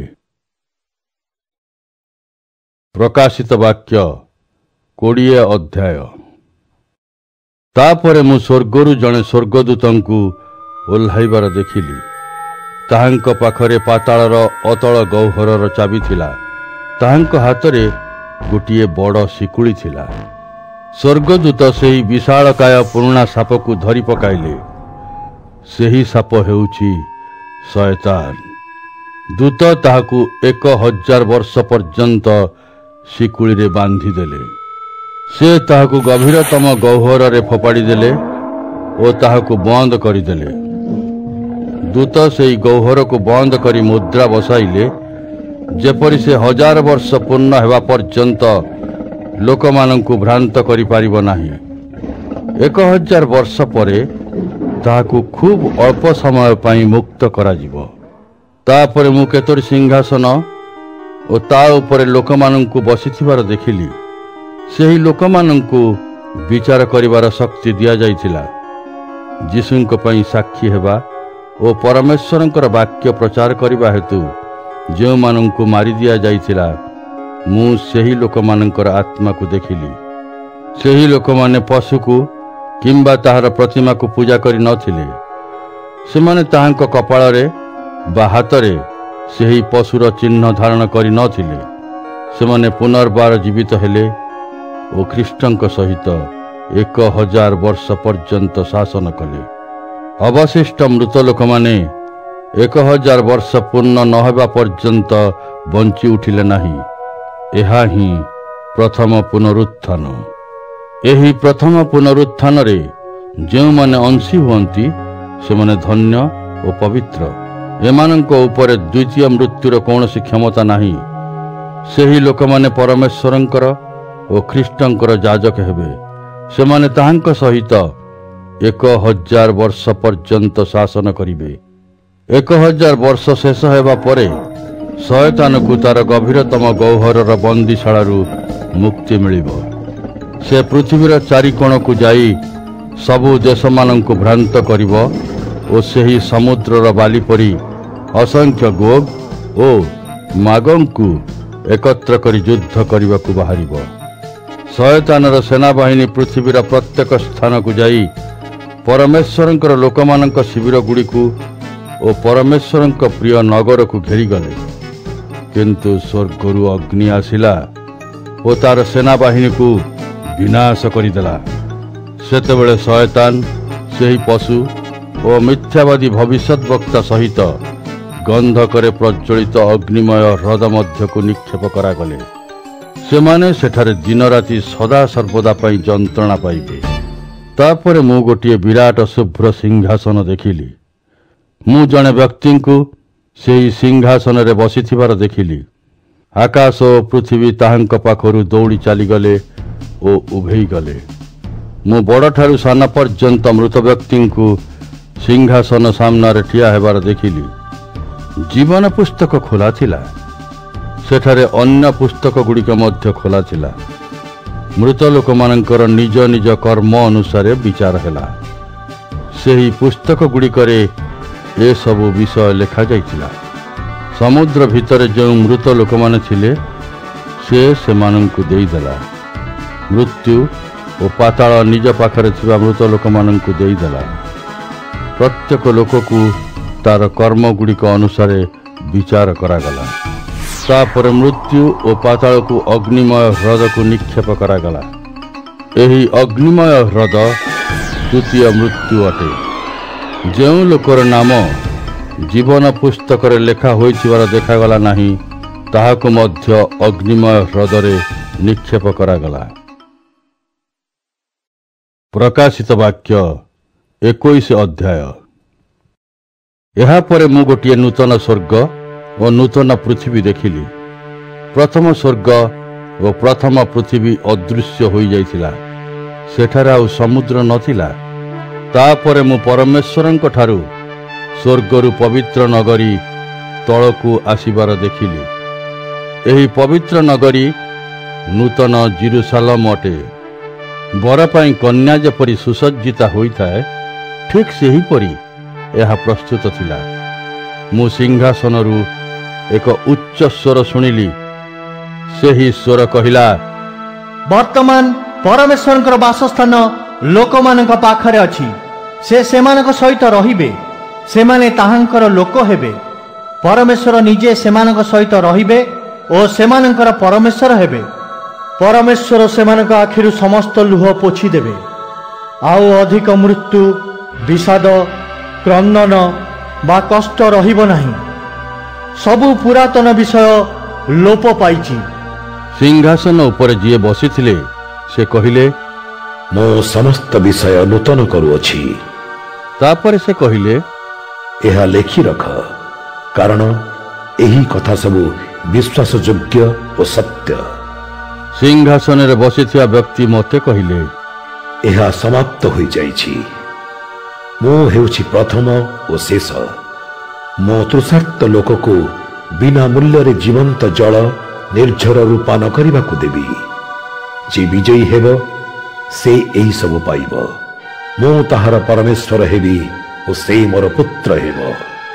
କିନ୍ତୁ ଯେଉଁ ଲୋକମାନେ ଭୀରୁ, ଅବିଶ୍ୱାସୀ, ଘୃଣା କାର୍ଯ୍ୟ, ନରହତ୍ୟା, ଯୌନଗତ ପାପ, ମନ୍ଦ କୁହକ କରନ୍ତି ଓ ପ୍ରତିମା ପୂଜକ ଏବଂ ମିଥ୍ୟାବାଦୀ, ସେମାନେ ଅଗ୍ନି ଓ ଗନ୍ଧକ ଜଳୁଥିବା ହ୍ରଦରେ ସ୍ଥାନ ପାଇବେ। ଏହା ଦ୍ୱିତୀୟ ମୃତ୍ୟୁ। ତାପରେ 7 ଜଣ ସ୍ୱର୍ଗଦୂତଙ୍କ ମଧ୍ୟରୁ ଯେଉଁମାନଙ୍କ ପାଖରେ 7ଟି ଶେଷ କ୍ଲେଶର 7 ପାତ୍ର ଥିଲା ସେହିମାନଙ୍କ ମଧ୍ୟରୁ ଜଣେ ମୋ ପାଖକୁ ଆସିଲେ। ସେହି ସ୍ୱର୍ଗଦୂତ ମୋତେ କହିଲେ, ମୋ ସହିତ ଆସ, ମୁଁ ତୁମ୍ଭକୁ ବଧୂକୁ ଦେଖାଇବି, ସେ ମେଷ ଶାବକଙ୍କର ସ୍ତ୍ରୀ। ସେ ଦୂତ ମୋତେ ଆତ୍ମା ଦ୍ୱାରା ଗୋଟିଏ ବହୁତ ବଡ଼ ଓ ଉଚ୍ଚ ପର୍ବତକୁ ନେଇଗଲେ। ସେ ମୋତେ ପବିତ୍ର ନଗରୀ ଜେରୁସାଲେମ ଦେଖାଇଲେ। ମୁଁ ସେହି ନଗରୀକୁ ପରମେଶ୍ୱରଙ୍କ ପାଖରୁ ସ୍ୱର୍ଗରୁ ଆସିବାର ଦେଖିଲି। ସେହି ନଗରୀ ପରମେଶ୍ୱରଙ୍କ ଗୌରବରେ ଉଜ୍ଜ୍ୱଳମୟ ଦେଖାଯାଉଥିଲା। ଏହା ମୂଲ୍ୟବାନ ମଣି ସୂର୍ଯ୍ୟକାନ୍ତ ପରି ଉଜ୍ଜ୍ୱଳ ହୋଇ ଝଲକୁଥିଲା। ଏହା ସ୍ଫଟିକ ପରି ସ୍ୱଚ୍ଛ ଥିଲା। ନଗରୀର ଗୋଟିଏ ବଡ଼ ଉଚ୍ଚ କାନ୍ଥ ଥିଲା। ଏହାର 12ଟି ପ୍ରବେଶ ଦ୍ୱାର ଥିଲା। ସେହି ଦ୍ୱାରମାନଙ୍କରେ 12ଟି ସ୍ୱର୍ଗଦୂତ ଥିଲେ। ପ୍ରତ୍ୟେକ ପ୍ରବେଶ ଦ୍ୱାରରେ ଇସ୍ରାଏଲର 12ଟି ପରିବାରର ଗୋଟିଏ ଗୋଟିଏ ଦଳର ନାମ ଖୋଦିତ ଥିଲା। ସେଠାରେ ପୂର୍ବ ଦିଗରେ 3ଟି ପ୍ରବେଶ ଦ୍ୱାର, ଉତ୍ତରରେ 3ଟି ପ୍ରବେଶ ଦ୍ୱାର, ଦକ୍ଷିଣରେ 3ଟି ପ୍ରବେଶ ଦ୍ୱାର ଓ ପଶ୍ଚିମ ଦିଗରେ 3ଟି ଦ୍ୱାର ଥିଲା। ନଗରୀର କାନ୍ଥ ସବୁ 12ଟି ମୂଳଦୁଆ ପଥର ଉପରେ ଥିଲା। ସେହି ପଥର ଉପରେ ମେଷ ଶାବକଙ୍କର 12 ଜଣ ପ୍ରେରିତଙ୍କର ନାମ ଲେଖାଯାଇଥିଲା। ମୋ ସହିତ କଥାବାର୍ତ୍ତା ହେଉଥିବା ସ୍ୱର୍ଗଦୂତଙ୍କ ହାତରେ ଗୋଟିଏ ସୁନାର ମାପଦଣ୍ଡ ଥିଲା। ସେ ନଗର, ଏହାର ପ୍ରବେଶ ଦ୍ୱାର ଏବଂ ଏହାର କାନ୍ଥ ମାପ କରିବା ପାଇଁ ଏହି ମାପଦଣ୍ଡ ନିଜ ହାତରେ ରଖିଥିଲେ। ସେହି ନଗରୀଟି ଚାରିକୋଣିଆ ଥିଲା, ଏହାର ଲମ୍ବା ଓ ଚଉଡ଼ା ସମାନ। ସେହି ଦୂତ ମାପଦଣ୍ଡରେ ନଗରୀକୁ ମାପିଲେ।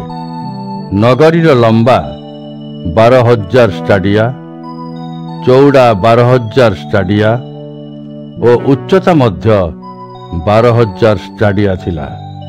ସେ ଦୂତ କାନ୍ଥର ଉଚ୍ଚତା ମଧ୍ୟ ମାପିଲେ, ଏହା 144 ହାତ ହେଲା। ଦୂତ ମନୁଷ୍ୟମାନଙ୍କ ଦ୍ୱାରା ବ୍ୟବହୃତ ମାନଦଣ୍ଡରେ ମାପିଥିଲେ। ସେହି ନଗରୀର କାନ୍ଥ ସୂର୍ଯ୍ୟକାନ୍ତ ମଣିରେ ତିଆରି ହୋଇଥିଲା। ସେହି ନଗରୀ ସ୍ୱଚ୍ଛ କାଚ ପରି ଉଜ୍ଜଳ ଖାଣ୍ଟି ସୁନାରେ ତିଆରି ହୋଇଥିଲା। ନଗରୀ କାନ୍ଥର ମୂଳଦୁଆ ପଥରରେ ବହୁମୂଲ୍ୟ ମଣି ଖଚିତ ଥିଲା। ପ୍ରଥମ କୋଣ ପଥରଟି ହୀରକମଣି, ଦ୍ୱିତୀୟଟି ନୀଳକାନ୍ତ ମଣି, ତୃତୀୟ ବୈଦୁର୍ଯ୍ୟମଣି, ଚତୁର୍ଥଟି ମରକତମଣି ଥିଲା। ପଞ୍ଚମରେ ପୁଲକମଣି, ଷଷ୍ଠ ମାଣିକ୍ୟମଣି, ସପ୍ତମଟି ପୁଷ୍ପରାଗମଣି, ଅଷ୍ଟମରେ ଫିରୋଜମଣି, ନବମରେ ଗୋମେଦକମଣି, ଦଶମରେ ଲସୁନିୟମଣି, ଏକାଦଶରେ ଇନ୍ଦ୍ରନୀଳମଣି ଓ ଦ୍ୱାଦଶରେ ସୁଗନ୍ଧମଣି ଖଚିତ ଥିଲା। 12ଟି ପ୍ରବେଶ ଦ୍ୱାର ହେଉଛି 12 ଗୋଟି ମୁକ୍ତା। ପ୍ରତ୍ୟେକ ପ୍ରବେଶ ଦ୍ୱାର ଗୋଟିଏ ଲେଖା ମୁକ୍ତାରେ ତିଆରି ହୋଇଥିଲା। ନଗରର ରାଜପଥ ନିର୍ମଳ କାଚ ପରି ଖାଣ୍ଟି ସୁନାରେ ତିଆରି ହୋଇଥିଲା। ମୁଁ ସେହି ନଗରୀ ଭିତରେ କୌଣସି ମନ୍ଦିର ଦେଖିଲି ନାହିଁ। ସର୍ବଶକ୍ତିମାନ ପ୍ରଭୁ ପରମେଶ୍ୱର ଓ ମେଷ ଶାବକ ହେଉଛନ୍ତି ସେହି ନଗରର ମନ୍ଦିର। ସେହି ନଗରୀକୁ ଆଲୋକ ଦେବା ପାଇଁ ସୂର୍ଯ୍ୟ ବା ଚନ୍ଦ୍ରର ଆବଶ୍ୟକତା ନାହିଁ। ପରମେଶ୍ୱରଙ୍କର ମହିମା ନଗରୀକୁ ଆଲୋକ ଦିଏ। ମେଷ ଶାବକ ସେହି ନଗରୀର ପ୍ରଦୀପ ସ୍ୱରୂପ। ନଗରୀର ଆଲୋକରେ ଜାତି ସମୂହର ଲୋକମାନେ ଚାଲିବେ। ପୃଥିବୀର ରାଜାମାନେ ସେମାନଙ୍କର ଐଶ୍ୱର୍ଯ୍ୟ ଏହି ନଗରୀକୁ ଦେବେ। ସେହି ନଗରୀର ଦ୍ୱାରଗୁଡ଼ିକ କୌଣସି ଦିନ ବନ୍ଦ ରହିବ ନାହିଁ, କାରଣ ସେଠାରେ କେବେ ହେଲେ ରାତି ହେବ ନାହିଁ। ସେହି ନଗରକୁ ଜାତି ସମୂହର ଐଶ୍ୱର୍ଯ୍ୟ ଓ ମହିମା ଅଣାଯିବ। କୌଣସି ଅଶୁଚି ଜିନିଷ ତା ଭିତରେ ପ୍ରବେଶ କରିବ ନାହିଁ। ଲଜ୍ଜାପୂର୍ଣ୍ଣ କାର୍ଯ୍ୟ କରିବା ଲୋକ ଓ ମିଥ୍ୟା କହିବା ଲୋକ ତା ଭିତରେ ପଶିପାରିବେ ନାହିଁ। ମେଷ ଶାବକଙ୍କ ଜୀବନ ପୁସ୍ତକରେ ନାମ ଲେଖା ହୋଇଥିବା ଲୋକମାନେ ସେହି ନଗରୀ ଭିତରେ ପ୍ରବେଶ କରିବେ। ପ୍ରକାଶିତ ବାକ୍ୟ 22 ଅଧ୍ୟାୟ। ତାପରେ ଦୂତ ମୋତେ ଜୀବନ ଜଳର ନଦୀ ଦେଖାଇଲେ। ସେ ନଦୀଟି ସ୍ଫଟିକ ପରି ଉଜ୍ଜଳ ଥିଲା। ସେହି ନଦୀ ପରମେଶ୍ୱର ଓ ମେଷ ଶାବକଙ୍କ ସିଂହାସନରୁ ପ୍ରବାହିତ ହେଉଛି। ଏହା ନଗରୀର ରାଜପଥ ଦେଇ ତଳକୁ ବୋହିଯାଏ। ନଦୀର ଦୁଇ ପଟେ ଜୀବନ ବୃକ୍ଷ ଥିଲା। ଏହି ବୃକ୍ଷରେ ପ୍ରତିବର୍ଷ 12 ଥର ଫଳ ଫଳେ। ଏହା ପ୍ରତି ମାସ ଫଳ ଦିଏ। ଏହି ଗଛର ପତ୍ରଗୁଡ଼ିକ ଜାତି ସମୂହର ସୁସ୍ଥତା ପାଇଁ ଅଟେ। ସେଠାରେ ପରମେଶ୍ୱରଙ୍କ ଦ୍ୱାରା ବିଚାରିତ ଦୋଷୀ ବିଷୟ ରହିବ ନାହିଁ। ପରମେଶ୍ୱର ଓ ମେଷ ଶାବକଙ୍କ ସିଂହାସନ ସେଠାରେ ରହିବ। ତାହାଙ୍କର ସେବକମାନେ ତାହାଙ୍କୁ ଉପାସନା କରିବେ। ସେମାନେ ତାହାଙ୍କ ମୁଖ ଦେଖିବେ। ସେମାନଙ୍କ କପାଳରେ ପରମେଶ୍ୱରଙ୍କର ନାମ ଲେଖା ହେବ। ସେଠାରେ ଆଉ କେବେ ରାତି ହେବ ନାହିଁ। ଲୋକମାନେ ପ୍ରଦୀପର କିମ୍ବା ସୂର୍ଯ୍ୟର ଆଲୋକ ଆଉ ଆବଶ୍ୟକ କରିବେ ନାହିଁ। ପ୍ରଭୁ ପରମେଶ୍ୱର ସେମାନଙ୍କୁ ଆଲୋକ ଦେବେ। ସେମାନେ ରାଜାଙ୍କ ପରି ସଦାସର୍ବଦା ପାଇଁ ରାଜତ୍ୱ କରିବେ। ସେ ସ୍ୱର୍ଗଦୂତ ମୋତେ କହିଲେ, ଏହି କଥାଗୁଡ଼ିକ ସତ୍ୟ ଓ ବିଶ୍ୱାସଯୋଗ୍ୟ। ପ୍ରଭୁ ଭବିଷ୍ୟତ ବକ୍ତାମାନଙ୍କ ଆତ୍ମାର ପରମେଶ୍ୱର ଅଟନ୍ତି। ଯାହା ଶୀଘ୍ର ଘଟିବ ତାହା ତାହାଙ୍କ ସେବକମାନଙ୍କୁ ଦେଖାଇବା ପାଇଁ ପରମେଶ୍ୱର ସ୍ୱର୍ଗଦୂତଙ୍କୁ ପଠାଇଛନ୍ତି। ଶୁଣ, ଆମ୍ଭେ ଶୀଘ୍ର ଆସୁଅଛୁ। ଏହି ପୁସ୍ତକରେ ଲେଖାଥିବା ଭବିଷ୍ୟତବାଣୀର ବାକ୍ୟଗୁଡ଼ିକୁ ଯେଉଁ ଲୋକ ପାଳନ କରିବ ସେ ଧନ୍ୟ ହେବ। ମୁଁ ଯୋହନ, ମୁଁ ଏସବୁ ଶୁଣିଛି ଓ ଦେଖିଛି। ପୁଣି କଥା ଶୁଣିବା ଓ ଦେଖିବା ପରେ ମୁଁ ଏସବୁ କହିବା ଦୂତଙ୍କ ପାଦ ତଳେ ପ୍ରଣାମ କରିବା ପାଇଁ ପଡ଼ିଗଲି। କିନ୍ତୁ ସେହି ଦୂତ ମୋତେ କହିଲେ, ମୋତେ ପ୍ରଣାମ କର ନାହିଁ। ମୁଁ ତୁମ୍ଭର ପରି ଓ ତୁମ୍ଭର ଭବିଷ୍ୟତ ବକ୍ତାମାନଙ୍କ ପରି ଜଣେ ସେବକ। ମୁଁ ସେହିମାନଙ୍କ ପରି ଜଣେ ସେବକ ଯିଏ ଏହି ପୁସ୍ତକର ବାକ୍ୟଗୁଡ଼ିକୁ ପାଳନ କରେ। ତେଣୁ ତୁମ୍ଭେ କେବଳ ପରମେଶ୍ୱରଙ୍କୁ ପ୍ରଣାମ କର। ତାପରେ ସ୍ୱର୍ଗଦୂତ ମୋତେ କହିଲେ, ଏହି ପୁସ୍ତକରେ ଥିବା ଭବିଷ୍ୟତବାଣୀର ବାକ୍ୟଗୁଡ଼ିକୁ ଗୋପନୀୟ ରଖ ନାହିଁ। ଏସବୁ ଘଟିବାର ସମୟ ପାଖେଇ ଆସିଲାଣି। ଯେ ମନ୍ଦ କରୁଛି ତାହାକୁ ମନ୍ଦ କରିବାକୁ ଦିଅ। ଯେ ଅଶୁଚି ସେ ଅଶୁଚି ହୋଇ ରହୁ। ଯେ ଭଲ କରୁଛି ତାହାକୁ ଭଲ କରିବାକୁ ଦିଅ। ଯେ ପବିତ୍ର ତାହାକୁ ପବିତ୍ର ହୋଇ ରହିବାକୁ ଦିଅ। ଶୁଣ, ଆମ୍ଭେ ଶୀଘ୍ର ଆସୁଛୁ। ଆମ୍ଭେ ସାଙ୍ଗରେ ପୁରସ୍କାର ନେଇ ଆସିବା। ଆମ୍ଭେ ପ୍ରତ୍ୟେକ ବ୍ୟକ୍ତିକୁ ତାର କର୍ମ ଅନୁସାରେ ପ୍ରତିଦାନ ଦେବା। ଆମ୍ଭେ ପ୍ରଥମ ଓ ଶେଷ, କ ଓ କ୍ଷ, ଆଦି ଓ ଅନ୍ତ। ଯେଉଁ ଲୋକମାନେ ନିଜର ରାଜପୋଷାକ ଥୋଇଛନ୍ତି ସେମାନେ ଧନ୍ୟ ହେବେ। ଜୀବନ ବୃକ୍ଷର ଫଳ ଖାଇବା ପାଇଁ ସେମାନଙ୍କର ଅଧିକାର ରହିଛି। ସେମାନେ ନଗରୀ ଭିତରକୁ ନଗରୀ ଦ୍ୱାର ଦେଇ ପ୍ରବେଶ କରିପାରିବେ।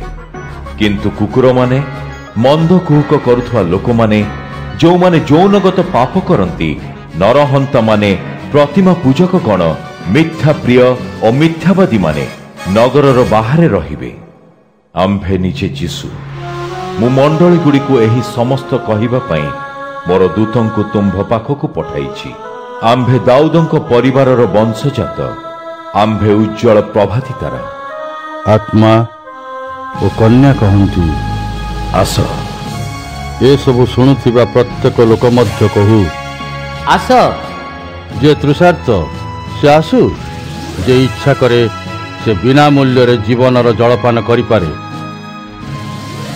ଏହି ପୁସ୍ତକର ଭବିଷ୍ୟତବାଣୀର ବାକ୍ୟଗୁଡ଼ିକୁ ଶୁଣୁଥିବା ପ୍ରତ୍ୟେକ ଲୋକକୁ ମୁଁ ସତର୍କ କରିଦିଏ, କେହି ଯଦି ଏହି ବାକ୍ୟଗୁଡ଼ିକ ସହିତ କିଛି ଯୋଗ କରେ ତେବେ ପରମେଶ୍ୱର ତାହାକୁ ଏହି ପୁସ୍ତକରେ ଲେଖାଥିବା କ୍ଲେଶଗୁଡ଼ିକ ଦେବେ।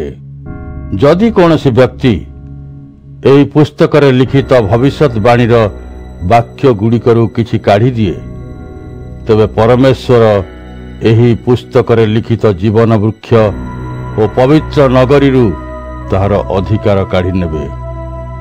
ଯୀଶୁ ହିଁ ଏସବୁ ସତ୍ୟ କହନ୍ତି। ବର୍ତ୍ତମାନ ସେ କହନ୍ତି, ହଁ, ଆମ୍ଭେ ଶୀଘ୍ର ଆସୁଛୁ। ଆମେନ୍। ହେ ପ୍ରଭୁ ଯୀଶୁ, ଆସନ୍ତୁ। ପ୍ରଭୁ ଯୀଶୁଙ୍କର ଅନୁଗ୍ରହ ସମସ୍ତ ଲୋକମାନଙ୍କ ସହିତ ରହିଥାଉ। ଆମେନ୍।